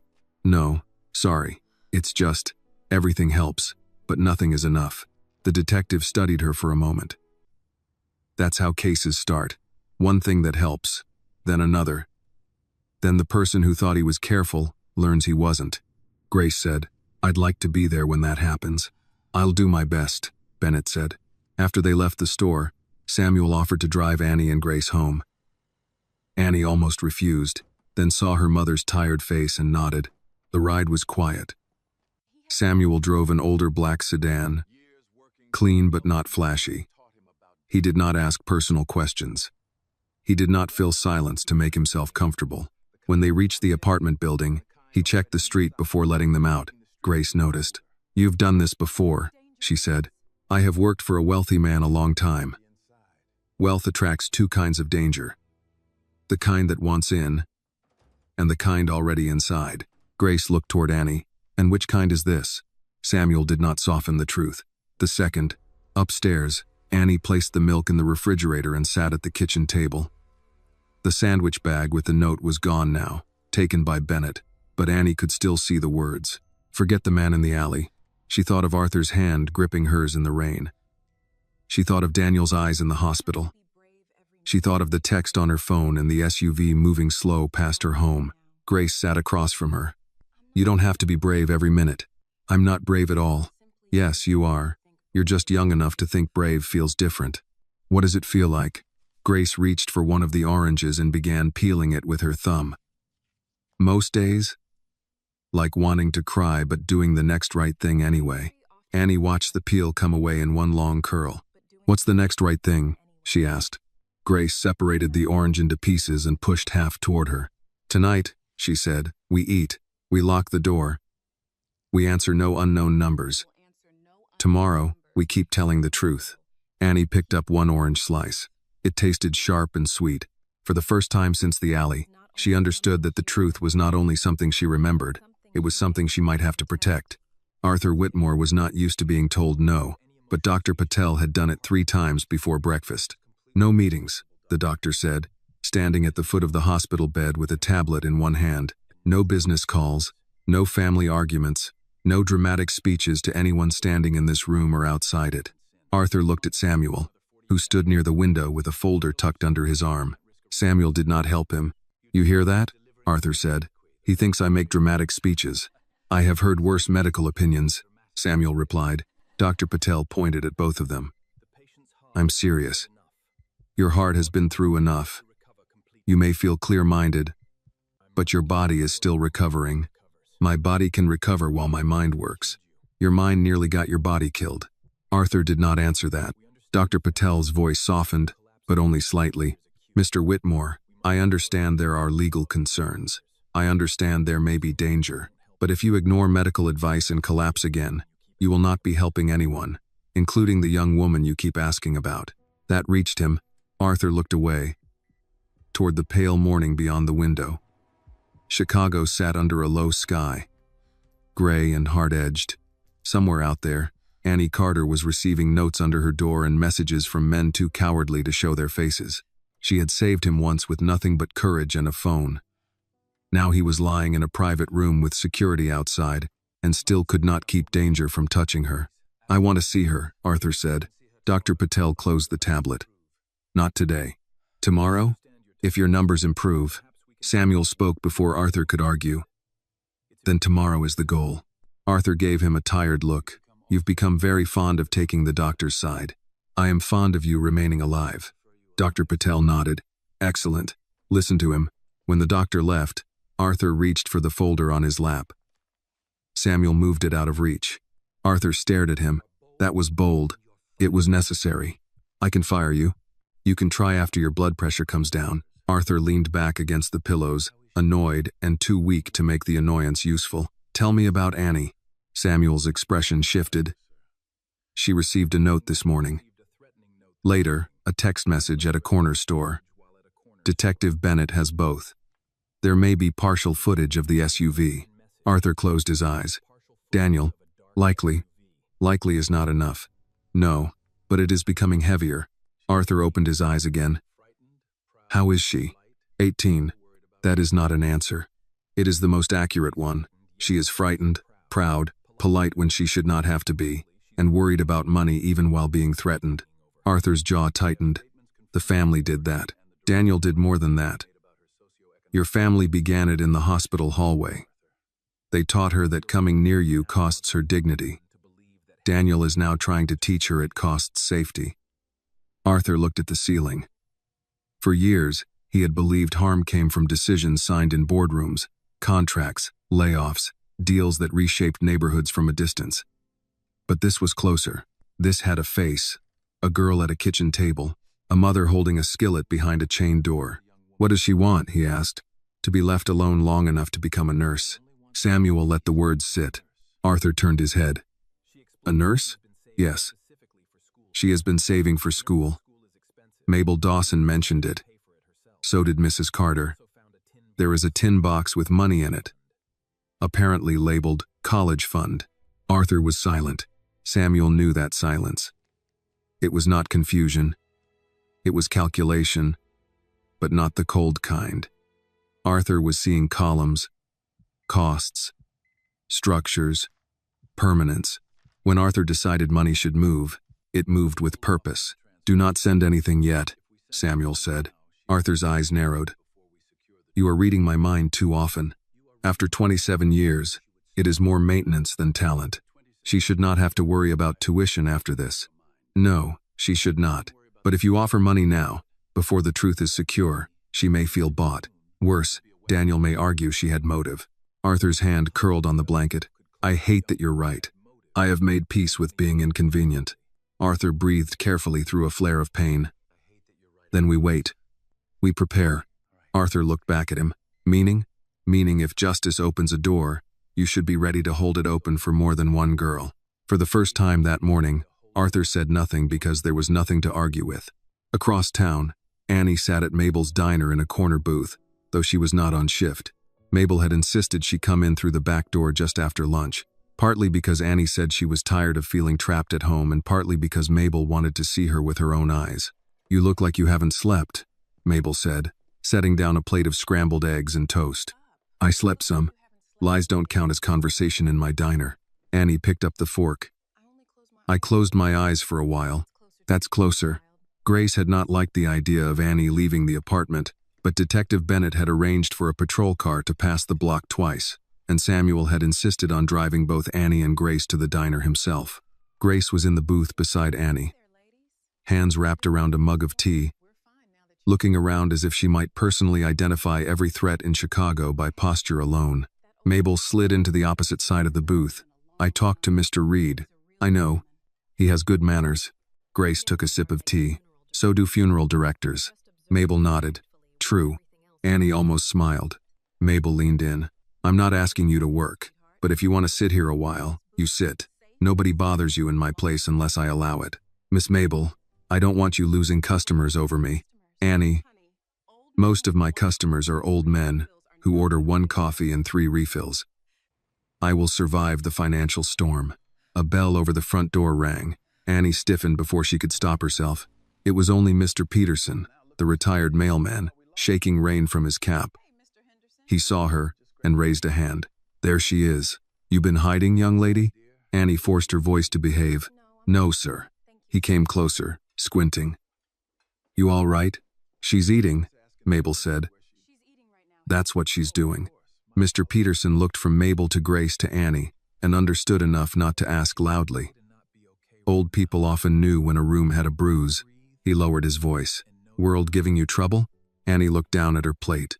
A little. He nodded once. World does that. Don't mean it owns you. Then he shuffled to his usual booth.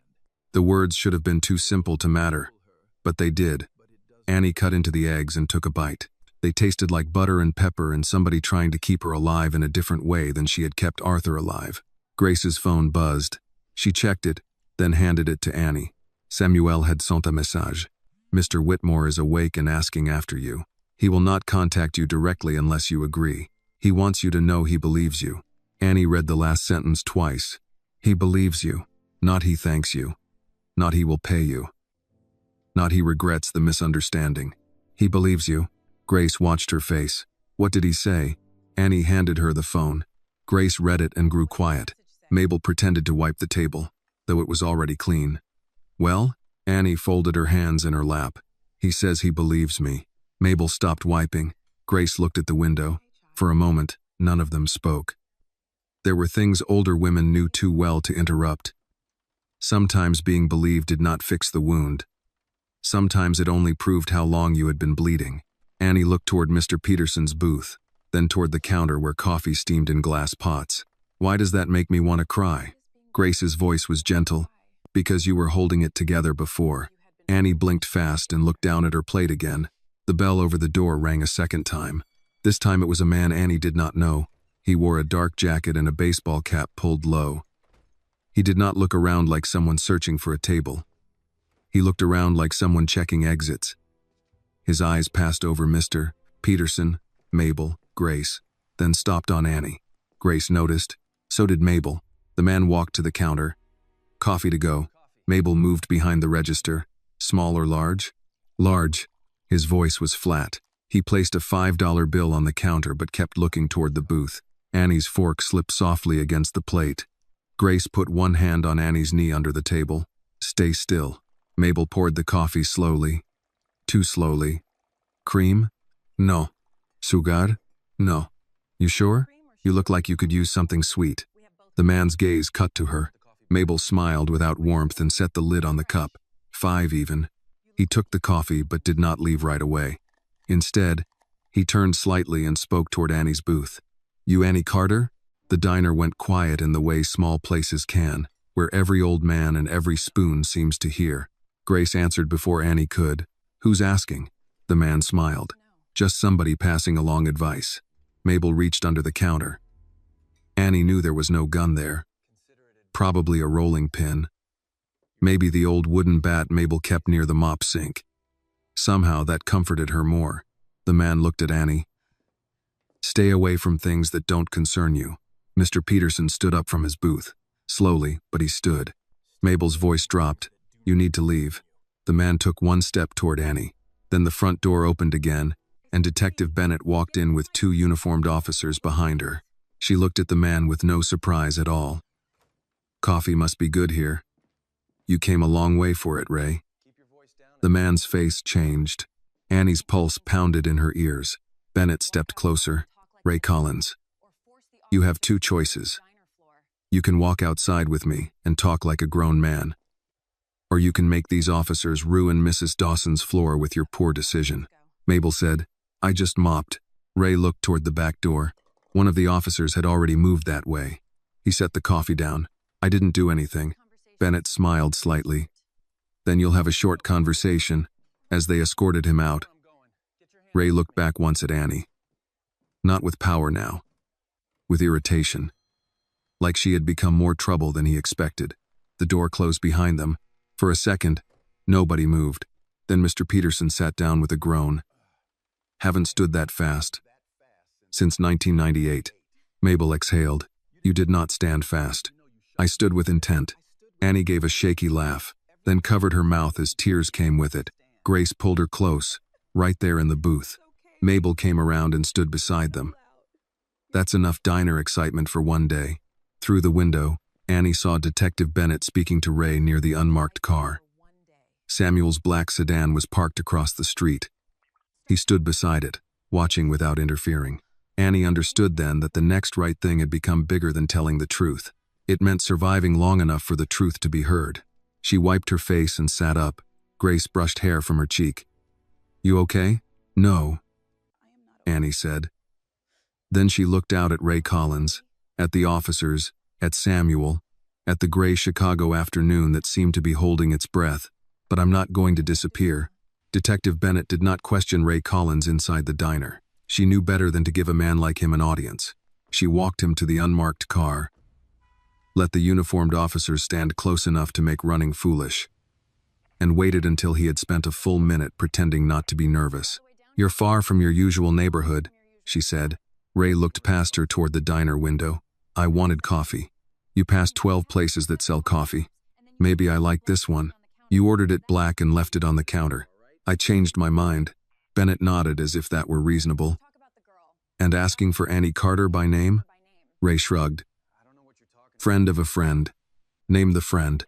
He smiled a little. "Don't remember." Bennett looked at the uniformed officer beside him. Amazing how memory goes bad right before handcuffs. Ray's smile faded. "Am I under arrest?" "For now, you're being detained while I decide how stupid you want to be.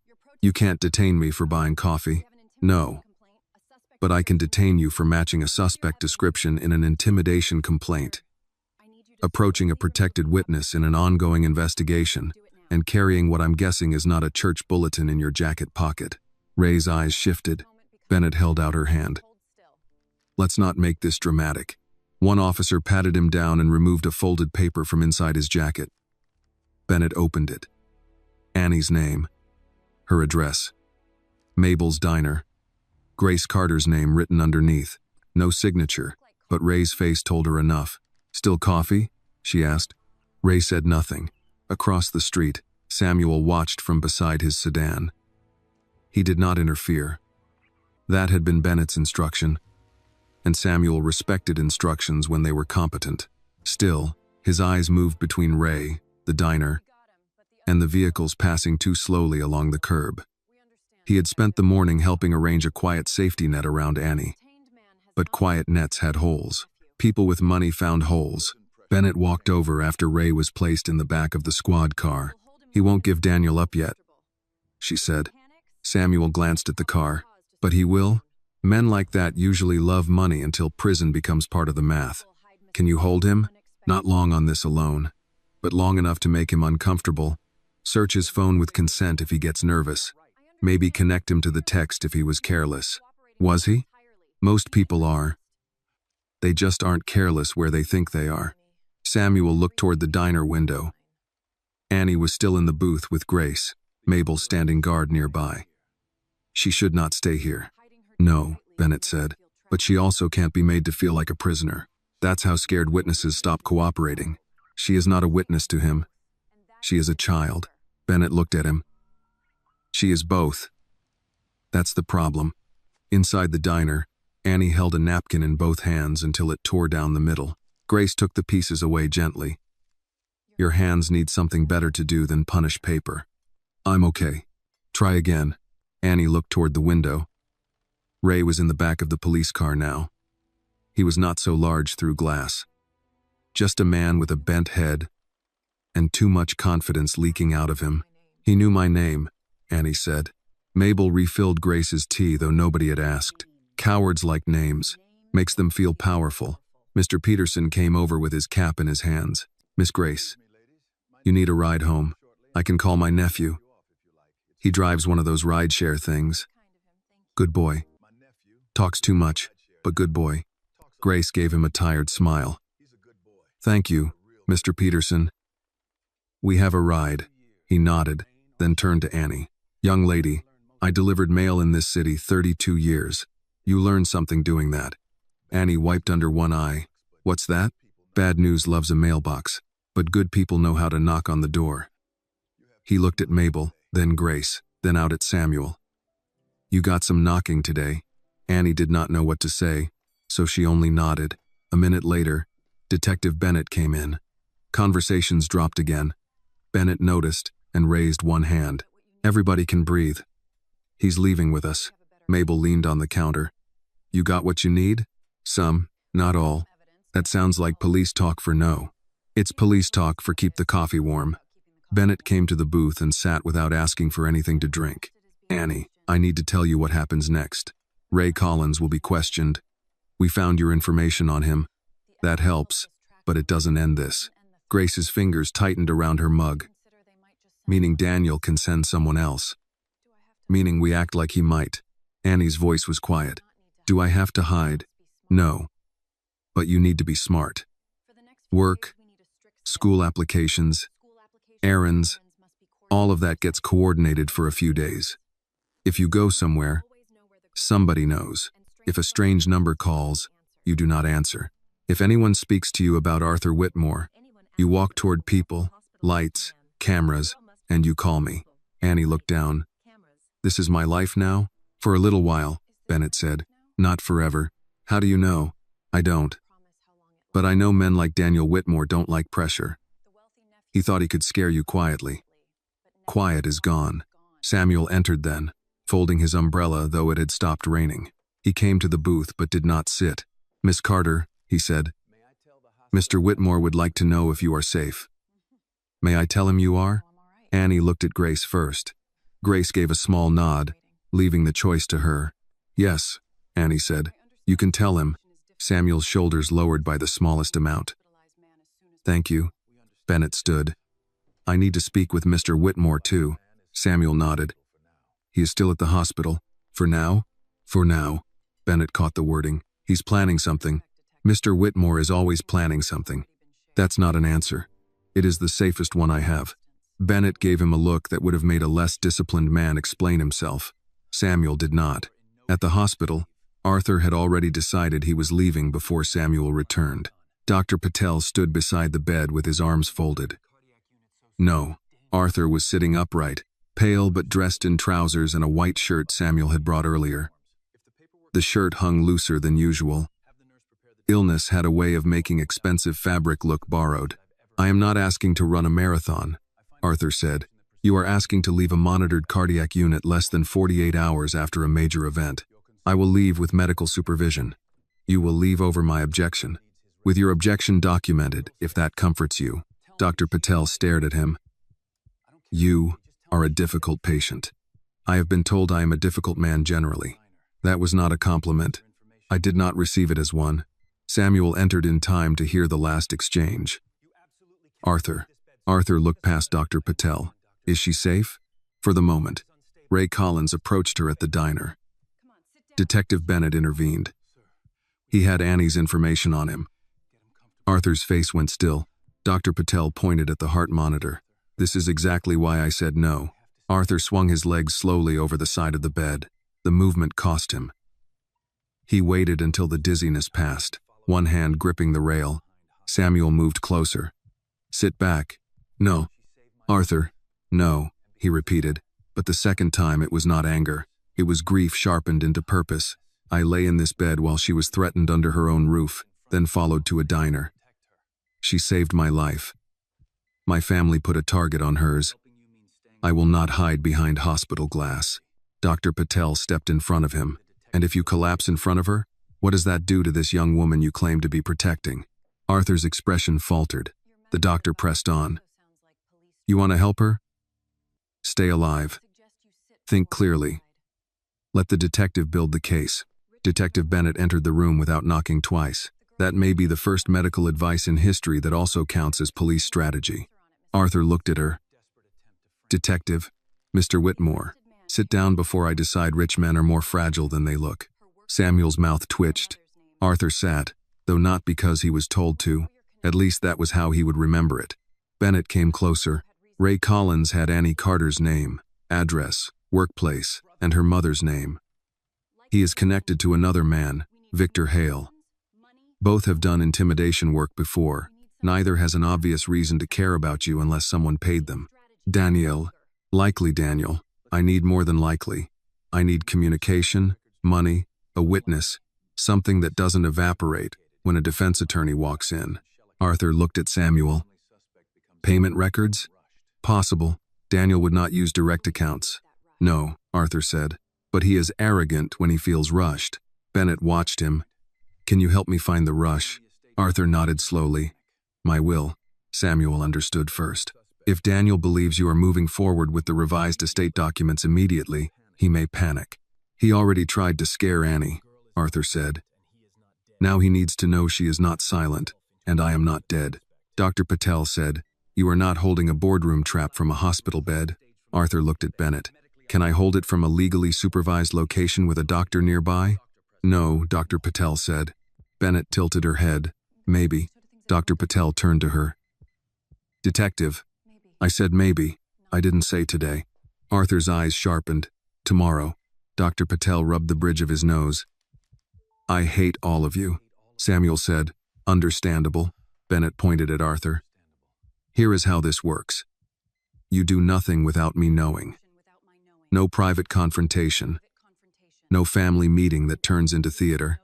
You preserve evidence, you let us monitor communications, and you let Daniel make mistakes. Arthur nodded. Agreed. And Annie? Arthur's voice changed. She stays protected. She stays informed, Bennett corrected. Protection without consent is just another kind of control. Arthur took that in. It was not a sentence Daniel would have understood. It was not one Arthur himself would have understood a week ago. You're right, he said. Bennett seemed almost surprised, then hid it. Good. That saves time. Samuel's phone buzzed. He checked the screen. What is it? Arthur asked. Daniel has requested a family meeting. Tonight. He says there are urgent concerns about your competency and the future of the company. Arthur leaned back, and for the first time since waking, there was something like cold satisfaction in his eyes. There's the rush, he said. Bennett looked at the message, then at Arthur. Do not answer yet. Arthur held out his hand for the phone. Samuel did not give it to him. Arthur looked offended. Again? Doctor's orders, Samuel said. Dr. Patel sighed. That is not exactly what I meant. But I'll take it. Bennett moved toward the door. I'll get a warrant started for Ray's phone and financials. Mr. Reed, preserve that message. Mr. Whitmore, stay in that bed. Arthur watched them all as if they were a board voting against him. Then he looked toward the window. Somewhere beyond the hospital, beyond the glass towers and wet streets, Annie Carter was being asked to be brave because his blood had become dangerous. He spoke quietly, but every person in the room heard him. Tell Daniel, I'll see him soon. Bennett stopped at the door. Not too soon. Arthur did not smile. Soon enough, he said. Arthur did not answer Daniel's message that night. That bothered Daniel more than a refusal would have.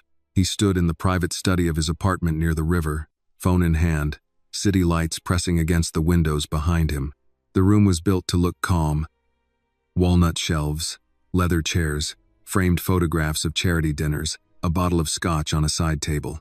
Nothing in it showed the calls he had made, the money he had moved, or the way his uncle had looked at him from the hospital bed, as if a curtain had been pulled back. Margaret sat on the sofa, one leg crossed over the other, tapping a manicured nail against her glass. He's punishing us, she said. Daniel looked at his phone again. Still no reply. Arthur doesn't punish. He calculates. Then calculate faster.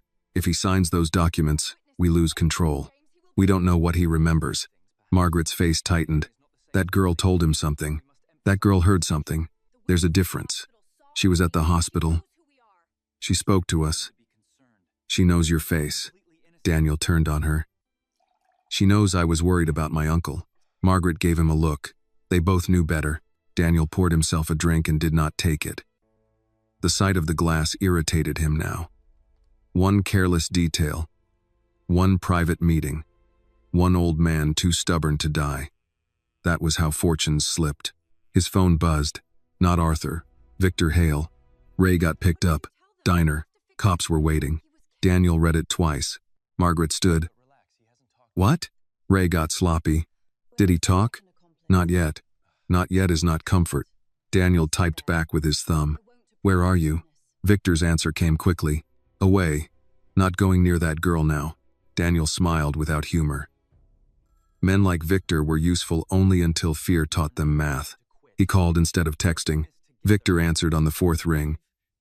I told you. I'm out. You're out when I say you are. No. Ray's in a police car because you said this was a scare job. Now cops are there before he orders coffee. That girl's protected. Not all the time. Victor breathed into the phone. You didn't say police were involved. I'm saying it now. Which means you need to finish what Ray started before he trades your name for a lighter charge. There was silence. Daniel lowered his voice. I don't need her hurt. I need her gone. Scared enough to leave town, refuse calls, stop being useful. Can you do that? Or should I assume Ray was the professional one? Victor hated being compared. Daniel knew that. I'll talk to her, Victor said. No diner, no apartment. Too visible. She works nights, right? Not today, maybe tomorrow. I'll find a place. Make it clean. Victor laughed once, dry and short. Nothing's clean anymore. After Daniel hung up, Margaret stared at him. If this gets worse, it won't. You keep saying that, because panic is expensive. Margaret walked to the window. You should have let Arthur change the will. We could have fought it later. Daniel finally drank. You never understood him. Once Arthur moves money into a foundation, he wraps it in lawyers, trustees, public reputation, moral language. You can't claw that back without looking like you're stealing from sick children and poor students. And now we make sure the only witness looks unreliable. She is 18. She is poor, scared, and already accused. That is more useful than her age. Margaret looked at him then, not with shock, but with the discomfort of hearing aloud what she preferred to think quietly. Across town the next afternoon, Annie tried to return to something that looked like normal. It was Grace who insisted on fresh air first. She said if they stayed behind the locked door another full day, fear would start charging rent. Detective Bennett agreed Annie could go to Mabel's for a short shift if she wanted, provided the route was known, the time was known, and someone drove her. Samuel brought them in his sedan. He did not ask if they had slept. He did not tell Annie she was brave. She was grateful for both. You don't have to do this, Grace said as they pulled up behind the diner. I know. Knowing and believing are cousins, not twins. Annie looked at her mother. You want me to stay home? I want you safe. I also want you not to feel chased out of your own life. Samuel parked near the back entrance. I'll be nearby. Annie frowned. Nearby where? In the least intrusive place I can find. That sounds like something from a spy movie. I have been called less flattering things. Grace touched Annie's wrist. Call when you're done, not when you're on the way, before you step out. Yes, ma'am. Inside, Mabel greeted Annie with an apron and a look that said she had been worried and would deny it under oath. You're on counter only, Mabel said. No back alley trash runs. No closing alone. No arguing. That's a lot of rules. I'm old. Rules are one of the last pleasures left. The shift was slow. Annie poured coffee, brought out pie, rang up 2 truck drivers and a woman with 3 children who spilled orange juice under the table. Ordinary work steadied her hands. She liked useful things. Wiping a counter, stacking plates, refilling sugar jars. They did not ask what she had witnessed. They did not look at her like Daniel had. Near 7, rain began again. Not heavy, just enough to streak the windows and make the streetlights glow. Annie checked her phone. No unknown calls. No new messages. Grace had texted a heart and a command. Eat something. Mabel pushed a plate toward her during a lull. Grilled cheese, don't negotiate. Annie took a bite. You and my mama have started a committee. We elected ourselves. At 8:30, Samuel texted. Still outside. No concern at present. Annie showed Mabel. Mabel nodded. Good. Finish at 9. I'll walk you out. At 8:47, the diner phone rang. Mabel answered. Mabel's? Her face shifted. Yes, she's here. Who's calling? Annie looked up. Mabel covered the receiver. It's your mama. Says her phone died and she needs you to pick up medicine from King's Pharmacy before it closes. Annie reached for her own phone. She would text Samuel. She says she tried. Bad connection. A small warning moved through Annie, but worry moved faster. Grace's medicine mattered. Missing a dose could mean a headache, dizziness, a night of blood pressure numbers that made Annie sit awake with one hand on the phone. She took the receiver. Mama? A woman's voice answered, low and strained. Annie, baby, can you hear me? It sounded like Grace, or enough like Grace through static and diner noise. Mama, what's wrong? I need the pressure pills. Pharmacy closes soon. Please hurry. Where's your phone? Dead. I'm calling from Mrs. Hill downstairs. Baby, hurry. The line clicked. Mabel was already frowning. I don't like it. Me neither. Annie dialed Grace's number. It went straight to voicemail. She called Samuel. No answer. That was strange. Samuel always answered. She texted him. Did my mom call you? Pharmacy? No response. Mabel reached for her coat. I'll drive you. You don't drive at night. I drive when I'm angry. Annie almost said yes. Then the back door opened. and the dishwasher called out that the kitchen sink had overflowed. Water was spreading fast across the tile. Mabel cursed and hurried back. "Wait 5 minutes," she said. Annie looked at the clock. King's Pharmacy closed at 9. It was 6 blocks away, maybe 7. The main street was lit. She had walked it before. She told herself, this was not the alley. This was not midnight. This was not being reckless. This was her mother. She grabbed her coat. Mabel saw her moving. "Annie, I'll stay on the main road. I'll call from there." "Annie, don't you dare." But Annie was already out the front door, phone in hand, rain dotting the screen. She walked fast, staying near storefronts, passing a laundromat, a barber shop with its chairs turned upside down, a church sign that read "God sees what men hide." Her phone buzzed once. Unknown number. She stopped under the awning of a closed bakery. The text read, "Good girl. Keep walking." Annie's blood went cold. She turned at once to go back. A man stepped out from the mouth of the narrow side street behind her. Victor Hale. She knew it before he spoke, though she had never seen him up close. There was a calmness to him that felt practiced. "Don't run," he said. Annie backed toward the main sidewalk. "Stay away from me. I just want to talk." "No, you don't." He lifted both hands slightly. "Smart girl. That'll help." Annie looked left. A couple crossed the street half a block away. Heads bent under an umbrella. Too far. The bakery behind her was dark. Traffic hissed past, but no one was looking. Her phone shook in her hand. She tried to dial 911 without taking her eyes off him. Victor noticed. "I wouldn't." She pressed the button anyway. He moved faster than she expected, grabbing her wrist. Annie twisted, and her phone slipped, hitting the wet pavement. The emergency call screen glowed up at them. Victor kicked the phone toward the curb. "Help!" Annie shouted. "Somebody help me!" He clamped a hand around her arm, not over her mouth. Not yet. He was trying to keep it looking like an argument, not an attack. "Lower your voice," he said. "You lower yours." He dragged her a few steps into the side street. Annie fought him. Heels scraping, shoulder burning. Her purse swung hard against his ribs, and he swore. "You need to listen," Victor snapped. "Forget Arthur Whitmore. Forget what he said. Forget his family. You get on a bus. Go visit an aunt, cousin, whoever. You don't answer calls. You don't talk to cops." "I already did." His grip tightened. "Then stop." Rain ran down Annie's face. Her fear was huge, but under it came anger, hot and clear. He was dying. I helped him.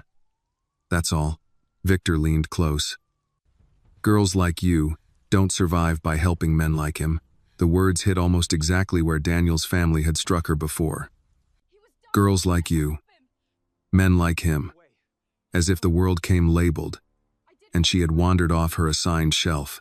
Annie yanked against him. "You don't get to tell me where I belong." Victor's face hardened. "No, but I can teach you what happens when you forget." He shoved her, and her purse tore open. The small tin box she had started carrying after the note, because she no longer wanted to leave her dream under a bed where strangers might find it, fell onto the wet pavement. The lid popped loose. Coins scattered. Folded bills slid into the rain. Her college papers, softened at the edges from years of handling, spread across the ground. Victor looked down, then laughed. "College fund?" He picked up the lid and read the tape. "You serious?" Annie lunged for it. "Don't touch that." He held it just out of reach. "College. Girls like you should learn where they belong." Something in Annie broke open, but it was not surrender. She slapped him. The sound cracked through the rain. Victor stared at her, stunned for half a second. Then his hand rose. Before it came down, headlights flooded the side street. A car stopped hard at the curb, another behind it. Then blue lights flashed, sudden and bright against the brick walls. "Police!" Detective Bennett's voice cut through the rain. "Step away from her." Victor turned, still gripping Annie's arm. A black sedan pulled up behind the unmarked police car. Samuel got out first, pale with anger. Then, against every medical order and every reasonable plan, Arthur Whitmore stepped out of the back seat, one hand braced on the open door, a dark coat over his shoulders. He looked weak. He looked furious. "Take your hands off the young woman who saved my life," Arthur said. Victor let go, not because he had grown decent, but because the night had filled with witnesses. Annie stumbled back, breathing hard. Bennett moved between them while two officers seized Victor and pushed him against the wall. Samuel reached Annie but stopped short of touching her. "Miss Carter?" Annie could not answer. She dropped to her knees and began gathering wet dollar bills from the pavement with shaking hands. Arthur saw the tin box, the coins in the gutter, the college papers bleeding ink in the rain. Something in his face changed. He bent slowly, pain tightening his mouth, and picked up one soaked $5 bill before it could wash away. Annie looked up at him then. For a second, they were back in another wet place, another narrow strip of city, one of them on the ground and the other trying to keep a life from slipping away. Arthur held out the bill. "I am sorry," he said, voice rough. "For all of it." Annie took the money from his hand. Behind them, Victor shouted that he had done nothing. Bennett ignored him and read him his rights. Samuel picked up the lid of the tin box and placed it carefully beside Annie's papers. Arthur stayed, standing only because pride and grief were holding him upright. Annie looked at him, rain and tears mixed on her face. "Why won't they leave me alone?" she asked. Arthur's answer came quietly. "Because they are afraid you know the truth." Victor Hale stopped shouting once Detective Bennett opened the trunk of the unmarked car and took out an evidence bag. The rain kept falling, soft but steady, turning the side street into a strip of black glass. Red and blue lights moved across the brick walls, across Arthur's pale face, across Annie's wet college papers spread on the ground like something wounded. Bennett crouched near Annie's phone first. "Nobody touch it." "I tried to call," Annie said. Her voice sounded thin to her own ears. "I know."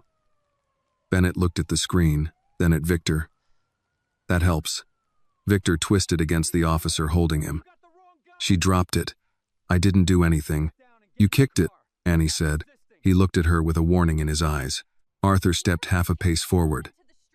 It was not much, but Samuel noticed and moved closer in case his legs failed him. Victor saw Arthur too. "You don't even know what happened." "I was trying to help her." Arthur's face did not change. "You have an odd way of helping." Bennett stood. "Mr. Hale, I'm going to save you some energy. We have surveillance from the bakery awning, a partial audio feed from the patrol unit, and a witness who heard her yell for help.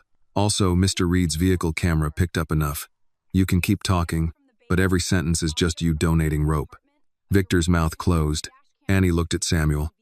"You were following me?" Samuel held her torn purse in both hands, careful not to spill anything else from it. "After you left the diner, Miss Dawson called me. I called Detective Bennett. We were not close enough to stop the first minute. I am sorry for that." "You called him?" Annie asked Mabel, who had arrived breathless under a plastic rain poncho, one shoe untied, fury making her look 10 years younger. Mabel pointed at her.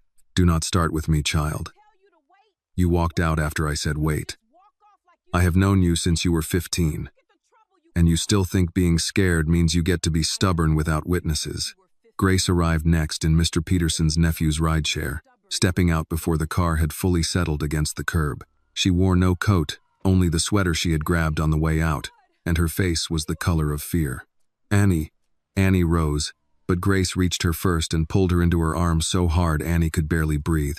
"I'm okay," Annie said, though the words shook. Grace held her away by both shoulders and looked at her face, her arms, her clothes. "Do not lie to your mother in the rain." "I'm not hurt bad. That is not the same as okay," Mabel muttered. "That's what I keep telling her." Arthur stood several feet away, watching Grace hold her daughter. Something passed over his face that Annie could not read. Shame, maybe, or recognition. He had been surrounded by relatives all his life and could not remember the last time someone had reached for him like that without wanting something after. Grace saw him then. For a moment, she only stared. This was the man her daughter had saved, the man whose family had dragged danger into their home, the man standing in the rain, when he should have been in a hospital bed. "Mr. Whitmore," she said. "Mrs. Carter." His voice was formal, but there was no distance in it. Grace's eyes moved over his coat, his gray face, the hand he kept pressed near his ribs. "You look like you ought to be lying down." I have been told that. By people smarter than you? Yes, ma'am. Then maybe listen. Samuel lowered his eyes briefly. It might have been respect. It might have been relief that someone else had said it. Arthur took a breath, and Annie saw pain cross his face before he controlled it. Mrs. Carter, your daughter came to me when I was dying. My family repaid her with suspicion. Now she has been threatened because of me. I have no excuse. Grace held Annie's hand tighter. I don't need your excuse. No, I need to know whether this ends. Arthur looked toward Victor, now being guided into the police car. It begins to end tonight. Bennett came back with Annie's phone sealed in a bag. We need statements. Not here. Miss Carter, you and your mother can ride with me if you're comfortable. Mr. Whitmore, you are going back to the hospital. Arthur looked like he might argue. Bennett raised a hand. Try me. He did not. At the station, the fluorescent lights were harsh, but the room was dry. Annie sat beside Grace in a small interview room with a paper cup of water she had not touched. Mabel waited in the lobby, refusing to leave until she saw Annie walk out. Samuel stayed in the hall with Arthur, who had finally accepted a chair after Dr. Patel called Bennett and threatened, loud enough over speakerphone, to have him readmitted by force. Detective Bennett recorded Annie's statement. She did not rush her. She asked what happened after Annie left the diner, what the phone call sounded like, where Victor grabbed her, what he said about Arthur, what he said about leaving town. When Annie described the tin box falling, her voice broke. Bennett paused the questions. Do you need a minute? Annie shook her head. If I stop, I might not start again. Grace rubbed her back once, then let her sit upright. Annie appreciated that. Comfort was good, but so was being allowed to finish. He said girls like me should learn where we belong, Annie said. Bennett's pen stopped. Exact words? Yes. And what did you say? Annie looked at the table. I said he doesn't get to tell me where I belong. Bennett wrote that down too. When they finished, Bennett turned off the recorder. You did well. I don't feel like I did. Most people don't. Grace looked at the detective. Will he talk? Victor? Maybe. Ray is already nervous. Now Victor has more charges and less reason to stay loyal. Men like Daniel Whitmore hire people who are loyal to Cash. Cash doesn't visit jail. Annie leaned back. The room smelled like old coffee and copier toner. She had never been inside a police station except once on a school field trip when an officer talked about bicycle safety. This was different. This was the part of justice that did not look like speeches, only forms, timestamps, tired people asking careful questions. A knock came. Bennett opened the door. Samuel stood there with the repaired contents of Annie's purse in a clear plastic tote. Her tin box sat on top, wiped dry as much as possible. The masking tape label had wrinkled, but the words were still readable. College fund. I believe these are yours, Samuel said. Annie reached for the box with both hands. Thank you. Some of the papers are damaged. I'm sorry. They were old copies. Grace looked at him. Where is Arthur? In the hallway, pretending not to need medical attention. Bennett sighed. Of course he is. Annie looked toward the door. Can I talk to him? Grace turned to her. You don't have to. I know. Samuel stepped aside. Arthur was sitting on a bench near the vending machines, coat open, one hand resting near his chest. Under the police station lights, he looked less like a billionaire and more like a man who had learned too late that money could buy privacy but not peace. He tried to stand when he saw Annie. Please don't, she said. He stopped halfway, then sat back down with visible frustration. I am not usually this poor, at basic courtesy. You almost fell over. That too. Annie sat at the other end of the bench. Grace remained standing close enough to hear. Samuel gave them space, but not distance. Arthur looked at the tin box in Annie's lap. May I ask what you are studying? I'm not studying yet. What would you study? Nursing. He nodded slowly. Of course. Annie almost smiled. Why, of course? Because when everyone else saw a problem in an alley, you saw a patient. She looked down. I didn't think about it that way. No, that is probably why it was real. For a moment, neither of them spoke. A vending machine hummed beside them. Somewhere down the hall, a printer jammed and someone cursed softly. Annie traced the wet edge of the tape on her tin. Your nephew did this? Arthur did not hide from the question. Yes, I believe so. Because of money? Yes. And because you were changing your will? His eyes moved to her face. Samuel told you? He said enough. Arthur nodded. I was planning to move much of my estate into education and medical grants. My family did not approve, so they tried to kill you. The sentence sat there, plain and awful. Arthur looked older when he answered, yes. Annie's hands tightened around the box. At the hospital, Daniel looked me in the face and acted like I was the dangerous one. I know. No, she said. And her voice sharpened before she could soften it. You know now. I had to know then. Arthur accepted that. No defense, no correction. You are right, he said. I know now. You carried it then. That almost undid her. She looked away fast. Arthur lowered his voice. Miss Carter, I cannot undo what my family said to you. I cannot undo tonight. But I can make sure Daniel does not hide behind the Whitmore name. How? By giving Detective Bennett everything. Records, accounts, messages, access logs, and by making him believe he still has a chance to talk his way out. Annie looked back at him. That sounds dangerous. It is less dangerous than silence. Grace, from behind them, said, silence is what people with power ask for when truth gets expensive. Arthur turned slightly to her. Mrs. Carter, I am learning that. Learn fast. Yes, ma'am. Bennett came down the hall with a folder in hand. Victor Hale is asking what kind of deal Ray Collins is getting. Arthur's eyes sharpened. Samuel said, Ray has not been offered one. No, Bennett said, but Victor doesn't know that. And he has a phone with Daniel's encrypted messages he suddenly remembers how to unlock. Grace whispered, thank God. Bennett looked at Arthur. We may have enough to connect Daniel to the intimidation. The poisoning is still the larger piece. Arthur said, then use me. No, I can draw him out. No, Bennett repeated. You can assist under controlled conditions. You are not bait. Arthur said nothing. Bennett looked at Annie. And you are not bait either. I want that clear. Annie nodded. Arthur looked at her too. Agreed. The fact that he said it mattered. Men like Daniel would have used her fear. Arthur, at least in that moment, seemed to understand that helping her meant not owning her. Bennett closed the folder. Here's what happens now. Mr. Whitmore, your staff will send Daniel a controlled message. He'll be told you're willing to discuss the estate issue and the family's concerns. We monitor what follows. If he reaches out to Victor or Ray, we'll know. If he moves money, we'll know.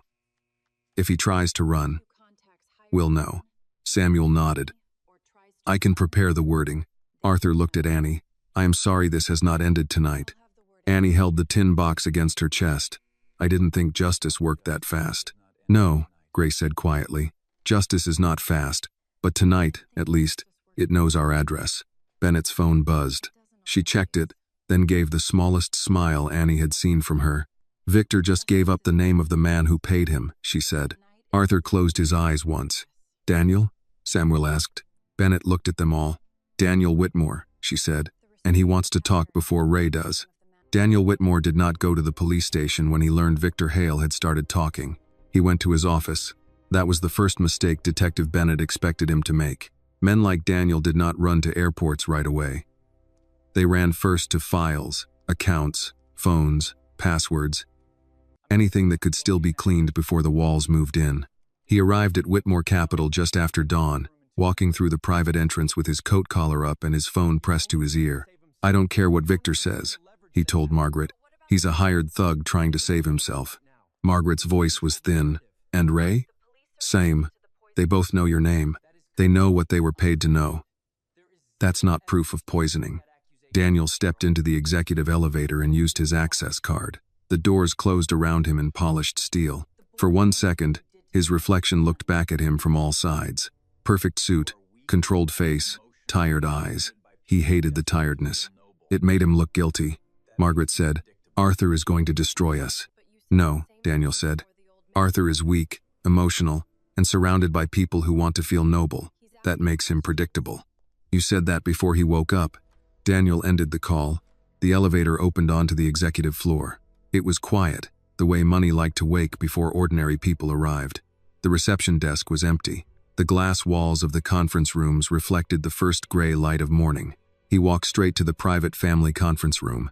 The room had been cleaned since that night, but Daniel still saw it as it had been.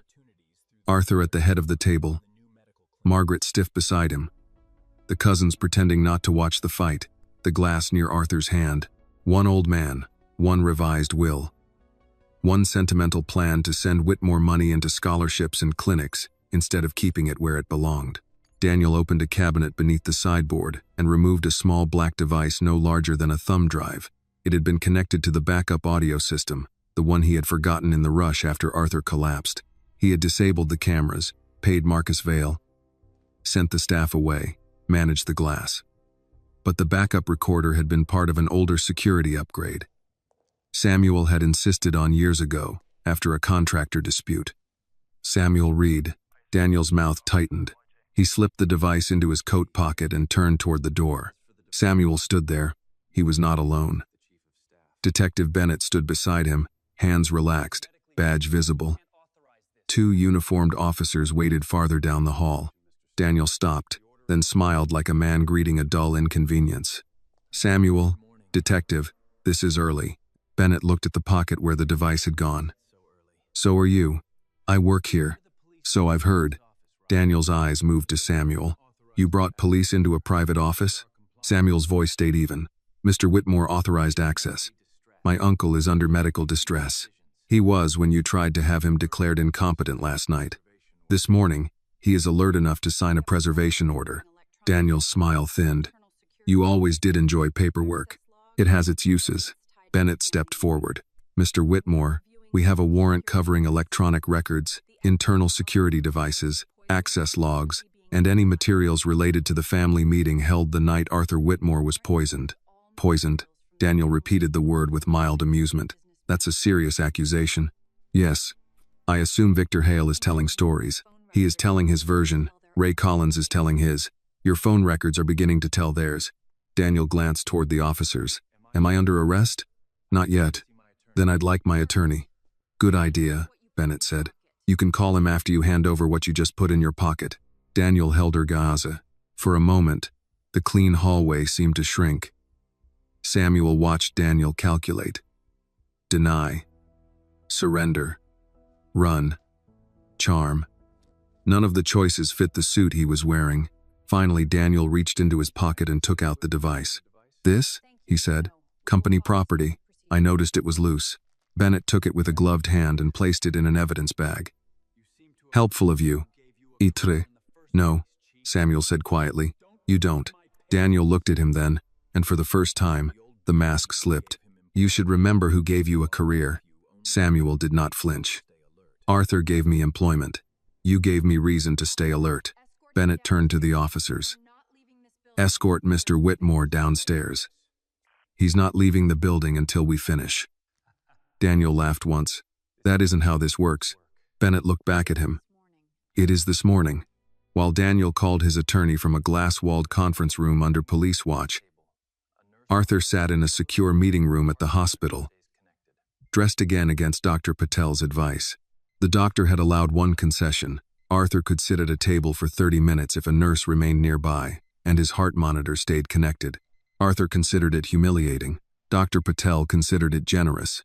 You have 24 minutes left, the doctor said. Arthur ignored him and looked at the screen where Samuel's video call waited to connect.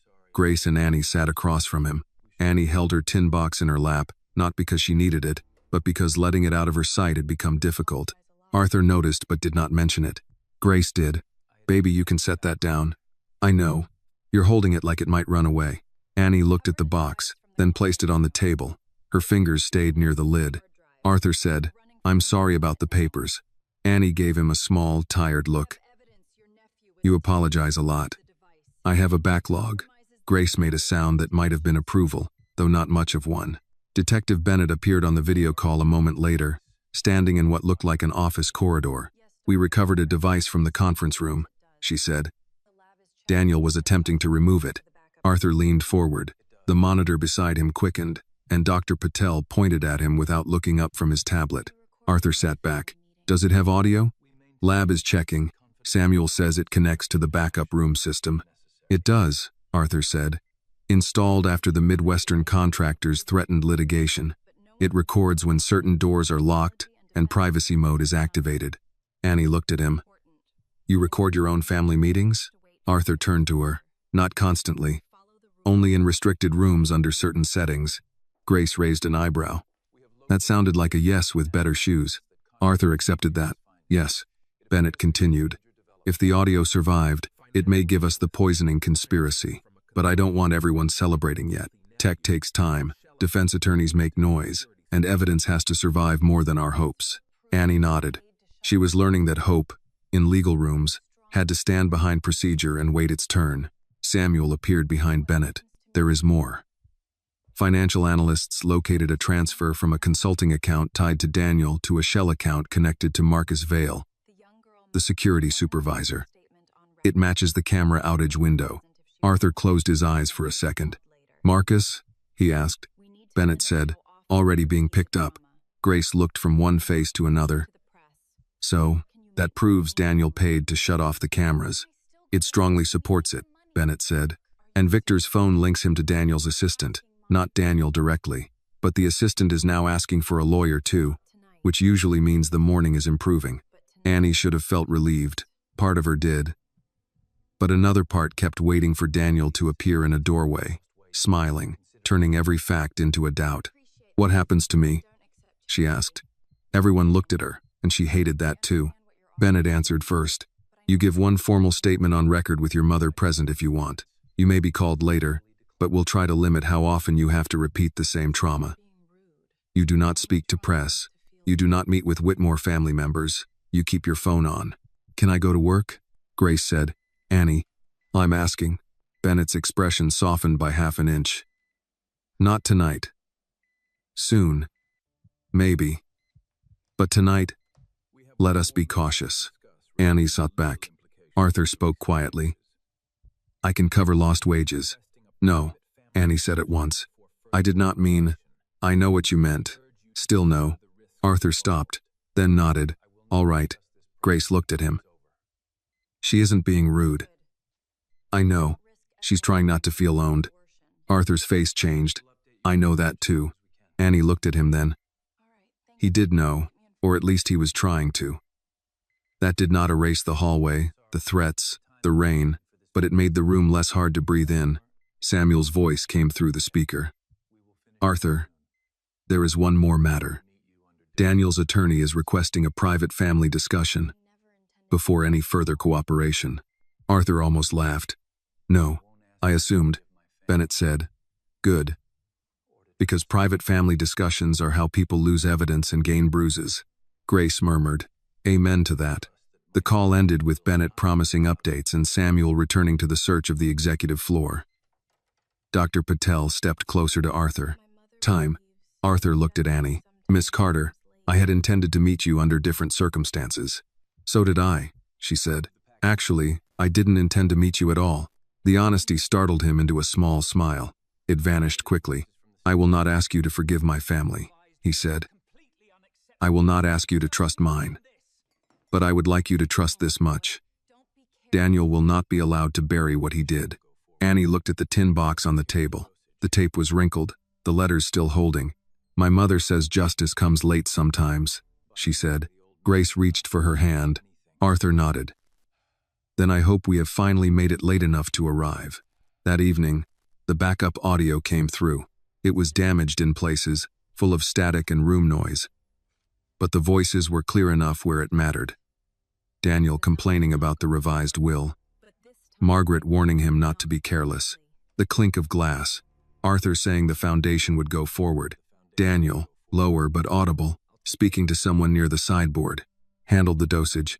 Then, later, after Arthur left the room, Daniel's voice again. By morning, he won't be signing anything. Detective Bennett listened to it twice before speaking. Samuel stood beside her, older in that moment than he had looked all day. Is it enough? He asked. Bennett removed the headphones. It's enough to knock on the door, she said. And this time, we don't knock politely. By sunrise, Daniel Whitmore's apartment no longer looked calm. He had left a half-packed leather bag on the bed, 2 drawers open, shirts pulled from hangers and dropped without care. His passport sat on the nightstand beside 3 phones, a watch, and a glass of water he had not touched. Margaret stood near the bedroom door in yesterday's clothes, her face drawn, her voice no longer polished. "You said the recorder was gone." Daniel zipped the bag too hard. "It was gone from my hand." "That is not the same thing." "No, Margaret, it is not." "Thank you for clarifying that, while police are turning over my office."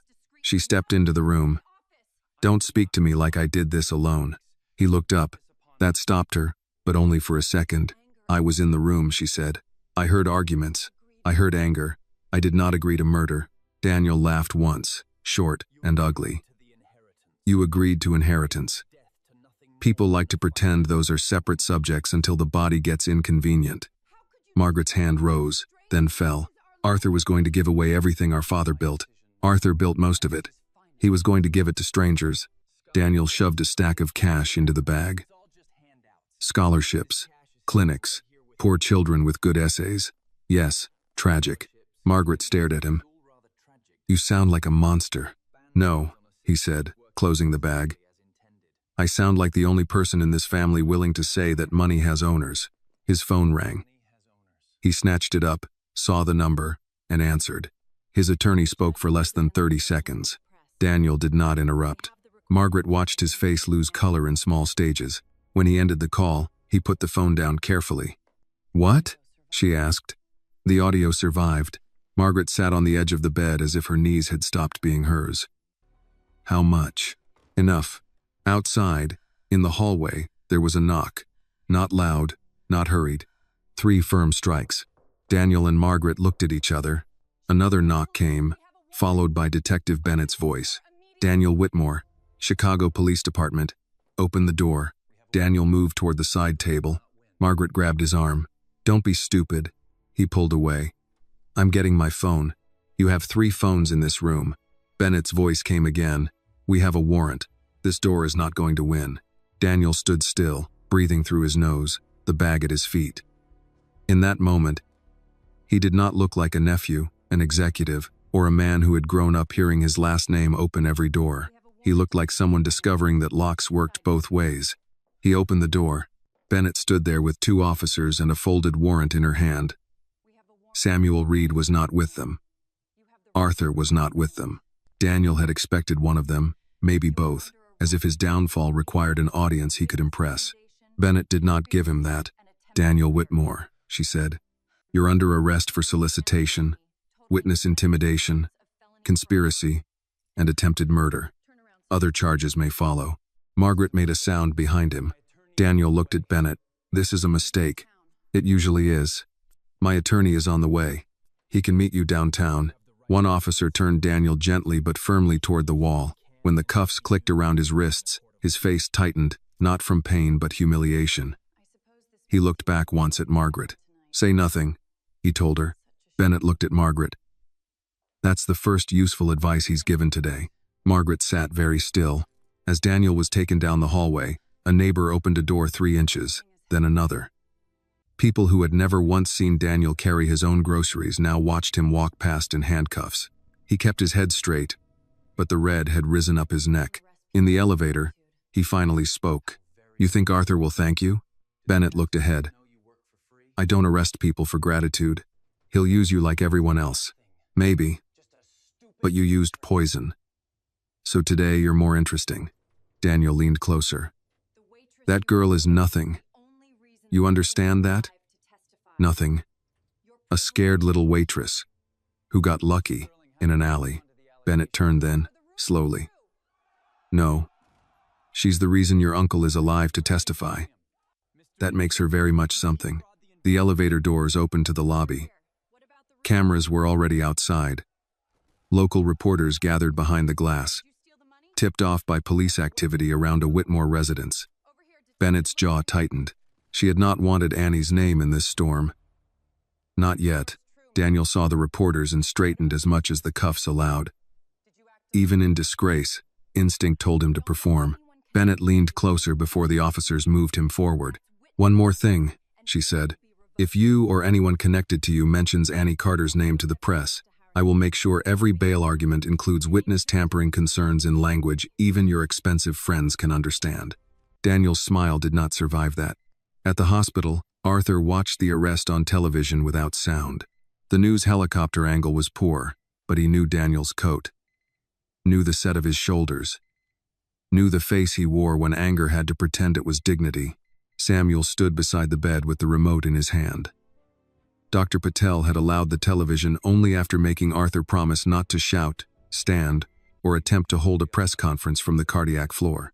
Arthur had agreed to the first two. The third was still under negotiation.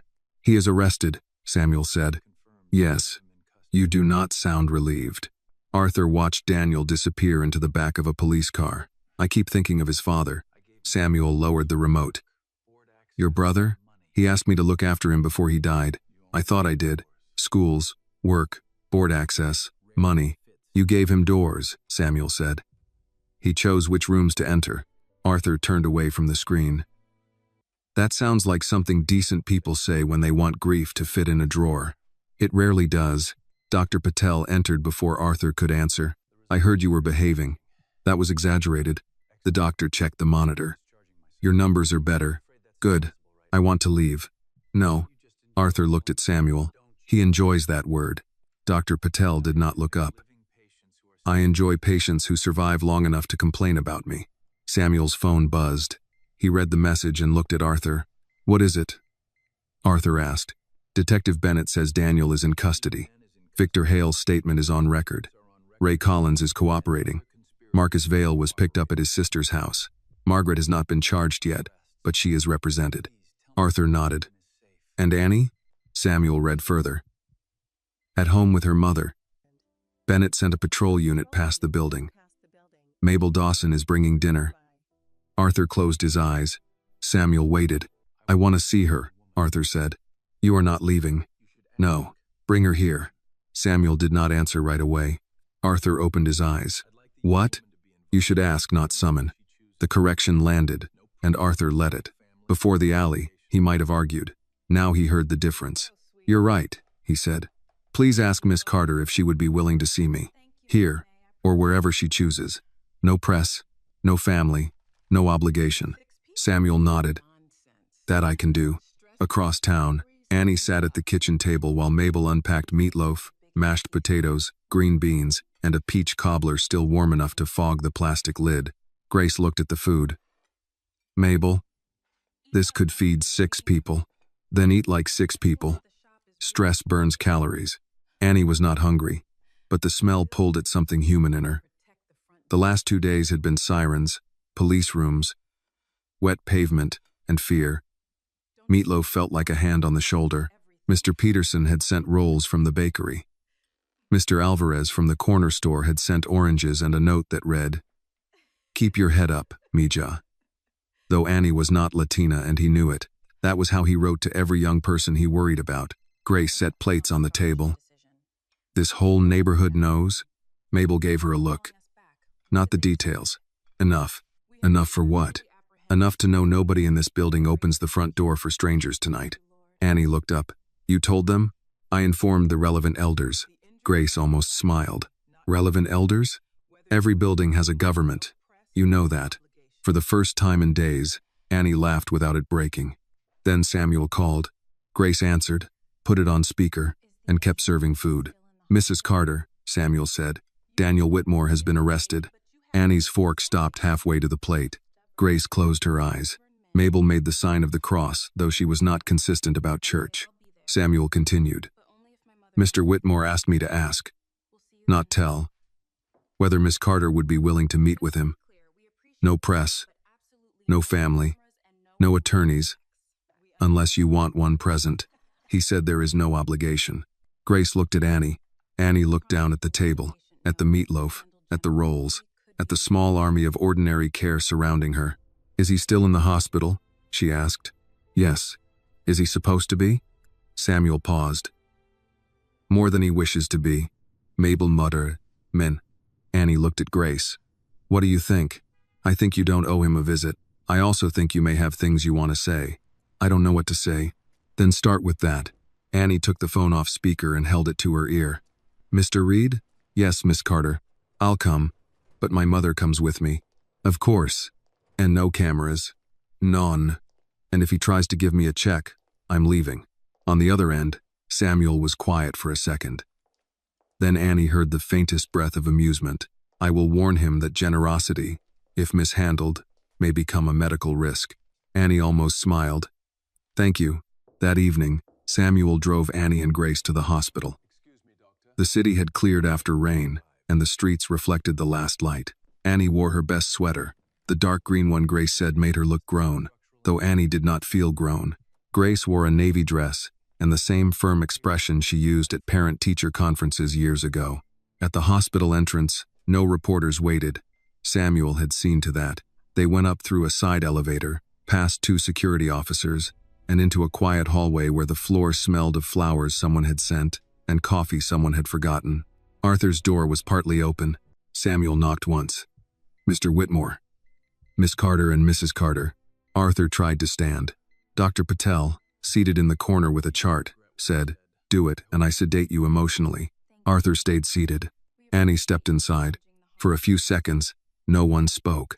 The last time she had seen Arthur under hospital lights, he had been unconscious and surrounded by people who looked at her like dirt. Now he sat upright, thinner, tired, a blanket over his legs, eyes fixed on her with a kind of humility that seemed to cost him effort. "Miss Carter," he said. "Mr. Whitmore." Grace stood beside her daughter, not behind her. Arthur turned to Grace first. "Mrs. Carter, thank you for coming." Grace nodded. "We came to listen." Arthur accepted the boundary. He looked back at Annie. "I have said I am sorry through Samuel. I wanted to say it to your face. I am sorry for what my family did in that hallway. I am sorry for what Daniel did after. I am sorry that saving my life brought danger to yours." Annie's throat tightened, but she kept her voice steady. "I didn't save you because you were Arthur Whitmore. I know. I didn't know who you were. I know. I just didn't want you to die alone in the rain." Arthur looked down at his hands. When he spoke, his voice was lower. "That may be the most valuable thing anyone has ever done for me." Annie did not know what to do with that. Grace did. "Then value it correctly." Arthur looked at her. "I intend to." Annie sat in the chair Samuel brought. But she did not relax. "What happens now? Daniel will face what the law can prove. I will give Detective Bennett everything she needs. The estate changes will go forward. The foundation will go forward." "That's good," Annie said, though she was not sure why he was telling her. Arthur noticed. "I'm telling you because the reason he tried to kill me was not only money. It was money he believed should never reach people like you." Annie looked up.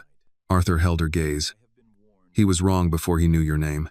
Grace's eyes softened, but only a little. Arthur continued, carefully now. "I will not offer you anything tonight. Samuel has warned me, and he was right. You deserve safety before gratitude, truth before gifts. But when this is done, I would like permission to honor what you did in a way that does not make you feel bought." Annie looked at him for a long moment. "I'll think about it," she said. Arthur nodded. "That is more than I have earned." Dr. Patel cleared his throat. "And on that surprisingly healthy note, this patient needs rest." Arthur sighed. "He says that when he is losing an argument." "No," Dr. Patel said. "I say it because your heart is attached to you, and I've grown invested." Annie smiled before she could stop herself. Arthur saw it, and for the first time since waking, something in the room felt less like damage. As Annie and Grace stood to leave, Arthur spoke again. "Miss Carter." She turned. "In the alley, you told me to open my eyes. I was trying to keep you awake. You did more than that." Annie did not answer. She was afraid if she did, she might cry. Arthur's voice was quiet. "I'm awake now," he said. Annie nodded once. Outside the room, as Samuel walked them back to the elevator, Grace took Annie's hand. Neither of them spoke until the doors opened. Inside the elevator, Annie leaned against the wall and let out a breath she felt she had been holding since the alley. Grace looked at her. "You all right?" "No," Annie said. Then, after a moment, she added, "But maybe I'm getting there." The next morning, Annie woke to the smell of coffee and the sound of her mother talking in the kitchen. Not to herself. Not to the television. To someone on the phone. Annie lay still for a moment, listening through the thin bedroom wall. "No, ma'am. Grace said. My daughter is not giving interviews. Not today, not tomorrow, not because you ask nicely. You have a blessed morning. A pause. Then the firm click of the phone being placed back in its cradle. Annie pulled the blanket over her face. The story had gotten out. Not all of it, not the parts that mattered most, but enough. By breakfast, local news stations were reporting that Daniel Whitmore had been arrested in connection with the attempted murder of his uncle, billionaire Arthur Whitmore. They mentioned a young woman who had called 911 after finding Arthur in an alley. Some said, a waitress. Some said, an unidentified teenager. One online post used a blurry still from the diner security camera, and though Annie's face was not clear, it was clear enough for people who knew her to know. Grace turned the television off before Annie entered the kitchen. I wasn't watching, Grace said. Annie looked at the dark screen. You turned it off fast for somebody who wasn't watching. I was watching the weather. Was the weather handcuffed? Grace gave her a look, then softened. Coffee? Annie sat. Please. On the table was her tin box, a stack of damp papers now dried and flattened under books, and a plate of toast cut diagonally, because Grace still did that when she was worried. Annie touched the lid of the tin. The tape had wrinkled after the rain, but the words college fund still held on. They called again? Annie asked. 2 reporters. One woman said she wanted to tell your side. My side? Folks love your side once it makes their ratings look good. Annie took the coffee. What did you say? I said no. Then I said it again in church language. Despite herself, Annie smiled. A knock came at the door. Both women stopped. Then Mabel's voice called from the hallway. It's me, and I brought biscuits. Don't make me eat them out here. Grace opened the door. Mabel came in with a paper bag, her cheeks pink from the cold, and Mr. Peterson behind her holding a small cardboard tray of coffee cups. I was passing by, Mr. Peterson said. Mabel snorted. He was not. I was passing by after she told me to come. Grace stepped aside. You all didn't have to. Mabel set the biscuits down. We know. Mr. Peterson placed 1 coffee in front of Annie. Black with 2 sugars? You still drink it that way? Annie stared at the cup. You remembered? I delivered mail for 32 years. Remembering things is the only reason people didn't get their light bills mixed up with birthday cards. They gathered around the kitchen table without ceremony. It was too crowded, but nobody complained. Mabel buttered biscuits. Grace poured coffee. Mr. Peterson told Annie that 3 women on the 2nd floor had already decided to take turns watching the front door, whether anyone asked them to or not. We don't need a patrol, Annie said. Mabel looked at her. Good. Then we'll call it sitting near windows. Grace nodded. That sounds less official. Annie looked from one older face to another and felt something loosen in her chest. For days, danger had made her feel singled out. Now care was doing the same thing, but gentler. Her phone buzzed. Samuel Reed. Grace saw the name. Answer. Annie did. Hello? Good morning, Miss Carter. I hope I'm not calling too early. You're not. I wanted to inform you before you saw it elsewhere. Daniel Whitmore will be arraigned this afternoon. His attorney will likely argue that the evidence is circumstantial, that Mr. Whitmore is confused due to his medical condition, and that hired men acted without instruction. Annie held the cup tighter. Can they make people believe that? They can try, Mabel muttered. Trying is free. Winning costs extra. Samuel paused, having heard her. Mrs. Dawson is not wrong. Annie put the call on speaker. Samuel continued. Detective Bennett believes the evidence is strong, especially with the audio and Victor Hale's statement. But the process will take time. Mr. Whitmore wants you to know your name will be protected where possible. Where possible, Grace repeated. Yes, ma'am, Samuel said. I won't lie to you. Some details may come out. Annie looked at the dark television. They already are. I'm sorry. I know. There is something else, Samuel said. Mr. Whitmore is asking whether you and Mrs. Carter would be willing to attend a private meeting at his office after the arraignment. Detective Bennett will be present. It concerns the foundation documents and a formal statement he intends to make. Grace frowned. Why does Annie need to be there? She does not need to be. He wants her to hear what he plans before the public does. Annie glanced at her mother. Mabel pointed a butter knife at the phone. No cameras? No cameras, Samuel said. Lawyers?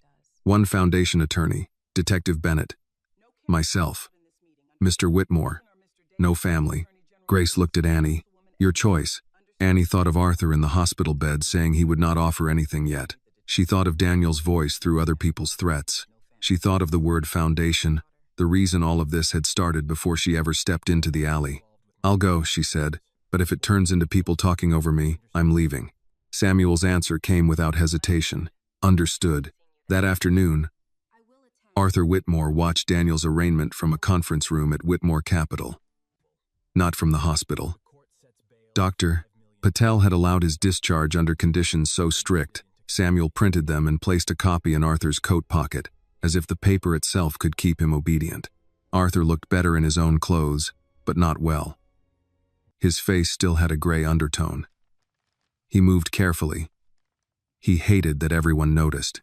On the screen, Daniel stood beside his attorney in county court, no longer polished enough to appear untouchable, still polished enough to try. The charges were read.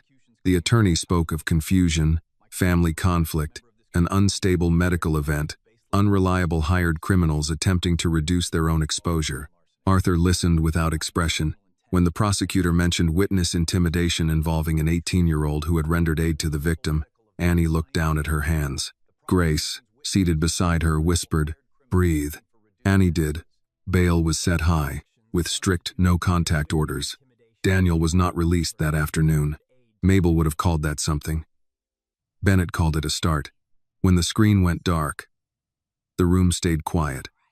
Outside the glass walls, employees moved through the executive floor pretending not to know. History had cracked open in the room beside them. Arthur turned from the screen. "Miss Carter. Mrs. Carter. Thank you for coming." Annie sat across from him in a conference chair that cost more than their kitchen table. She had worn her green sweater again. Grace wore her navy dress. Samuel stood near the door. Detective Bennett leaned against the wall with a paper cup of coffee, looking like she trusted furniture only in theory. Arthur placed a folder on the table but did not push it toward Annie. "I want to explain something before anything becomes public," he said. "Before the attack, I was changing my estate plan. The Whitmore Foundation was going to expand scholarships and healthcare grants. Daniel believed that money belonged to him and others in my family." Grace said, "And he tried to kill you for it." "Yes." Annie watched him answer without flinching. Arthur opened the folder. "After what happened, I reviewed the foundation again. Not because guilt makes a good architect. It does not. But because the weakness Daniel tried to exploit was already there. Too much of my wealth depended on my mood, my signature, my survival. That was arrogance." The foundation attorney, a woman named Caroline Price, sat forward. "Mr. Whitmore is placing the education and community health portion into an independent structure. It cannot be reversed by family pressure." Bennett lifted her cup. In plain English, Caroline gave a small smile. "The money goes where he says it goes, even if relatives complain loudly." Mabel was not there, but Annie could hear her approving. Arthur looked at Annie. "The first program will support students pursuing nursing, emergency medicine, elder care, and community health." Annie's throat tightened before she understood why. "Because of me? Because of what you reminded me," he said. "That care is often given by people who receive the least protection." Grace's eyes moved to Arthur's face, searching for performance. Annie did the same. Arthur did not reach for applause. He did not smile like a man unveiling generosity. He looked tired, and that helped. Tired men had less room for theater. Annie asked, "Is this the part where you put my name in a speech?" "No," Arthur said. "Not unless you want that, and I assume you do not." "I don't. Then your name stays out of it." Samuel's phone buzzed. He checked it, then looked at Bennett. She stepped over, read the screen, and her expression changed. Arthur noticed. "What now?" Bennett set her coffee down. "Daniel's attorney just filed an emergency motion claiming you are mentally compromised and being manipulated by staff, police, and an unidentified young woman seeking financial benefit." Grace's hand came down on the table. "There it is." Annie felt the room tilt, but this time not from fear alone. Anger rose with it. Arthur's face went cold. He is still trying to use her. Yes, Bennett said. And he's doing it through court papers now. Caroline looked unsettled. We can respond legally. Arthur stood too quickly. His hand went to the table. Samuel moved, but Arthur steadied himself. No, Arthur said. We respond truthfully. Dr. Patel would have shouted if he had been there. Samuel looked ready to do it in his place. Arthur turned to Annie. I will not use your name. I will not expose you. But I will not allow Daniel to suggest that you saved me for money. Annie stood too. Her knees were not steady, but her voice was. I didn't ask for his money, she said. I asked him to breathe. No one spoke. Bennett looked at her with something close to pride. Grace closed her eyes for 1 second, as if holding those words somewhere safe. Samuel's face softened. Arthur looked as though the sentence had struck him in the chest more deeply than the heart attack. Caroline reached slowly for her pen. With your permission, Miss Carter. That sentence does not need your name to matter. Annie looked at Grace. Grace nodded once. Your words, your choice. Annie sat back down, still shaking. Use it. But not my name. Arthur lowered himself into his chair. Then that will be the statement. Within an hour, Arthur Whitmore released a brief public response through his attorney in the Foundation office. It did not name Annie. It did not mention race. It did not turn her pain into decoration. It said only that the person who found him had acted with courage, that any suggestion of financial motive was false, and that, in her own words, she had not asked for his money, she had asked him to breathe. By evening, the line was everywhere. People repeated it on local news. Nurses shared it. Older women in church groups posted it beside praying hands. Men who had never thought much about who stopped in the rain began talking about dignity as if they had just remembered the word. At home that night, Annie sat beside Grace on the sofa and watched one anchor read the statement aloud. Not her name, not her face, just the truth. Grace reached over and squeezed her hand. How do you feel? Annie watched the screen go to a photo of Arthur's office building, then to the courthouse where Daniel's attorney had tried to make her into something small. I don't know, she said. That's allowed. After a while, Annie picked up her scholarship essay from the coffee table. The prompt still asked about a challenge she had overcome. This time, she wrote one sentence. I learned that doing the right thing does not always feel like courage at first. Sometimes it feels like fear, rain, and staying anyway. She looked at it for a long time. Then she kept writing. The lesson of this story is that true kindness does not ask about race, money, or social status before helping someone in need. Annie had every reason to walk away, yet she chose to save a stranger's life in the rain. Her courage reminds us that justice may come slowly, but the truth has a way of rising when good people refuse to stay silent. The story also teaches that power without compassion can become dangerous, while one honest act from an ordinary person can open the eyes of those who have forgotten what humanity means. This video is a work of fiction created with the assistance of artificial intelligence. All characters, events, and situations are not real, and do not represent any actual people or true stories. The content is intended for storytelling and emotional illustration only.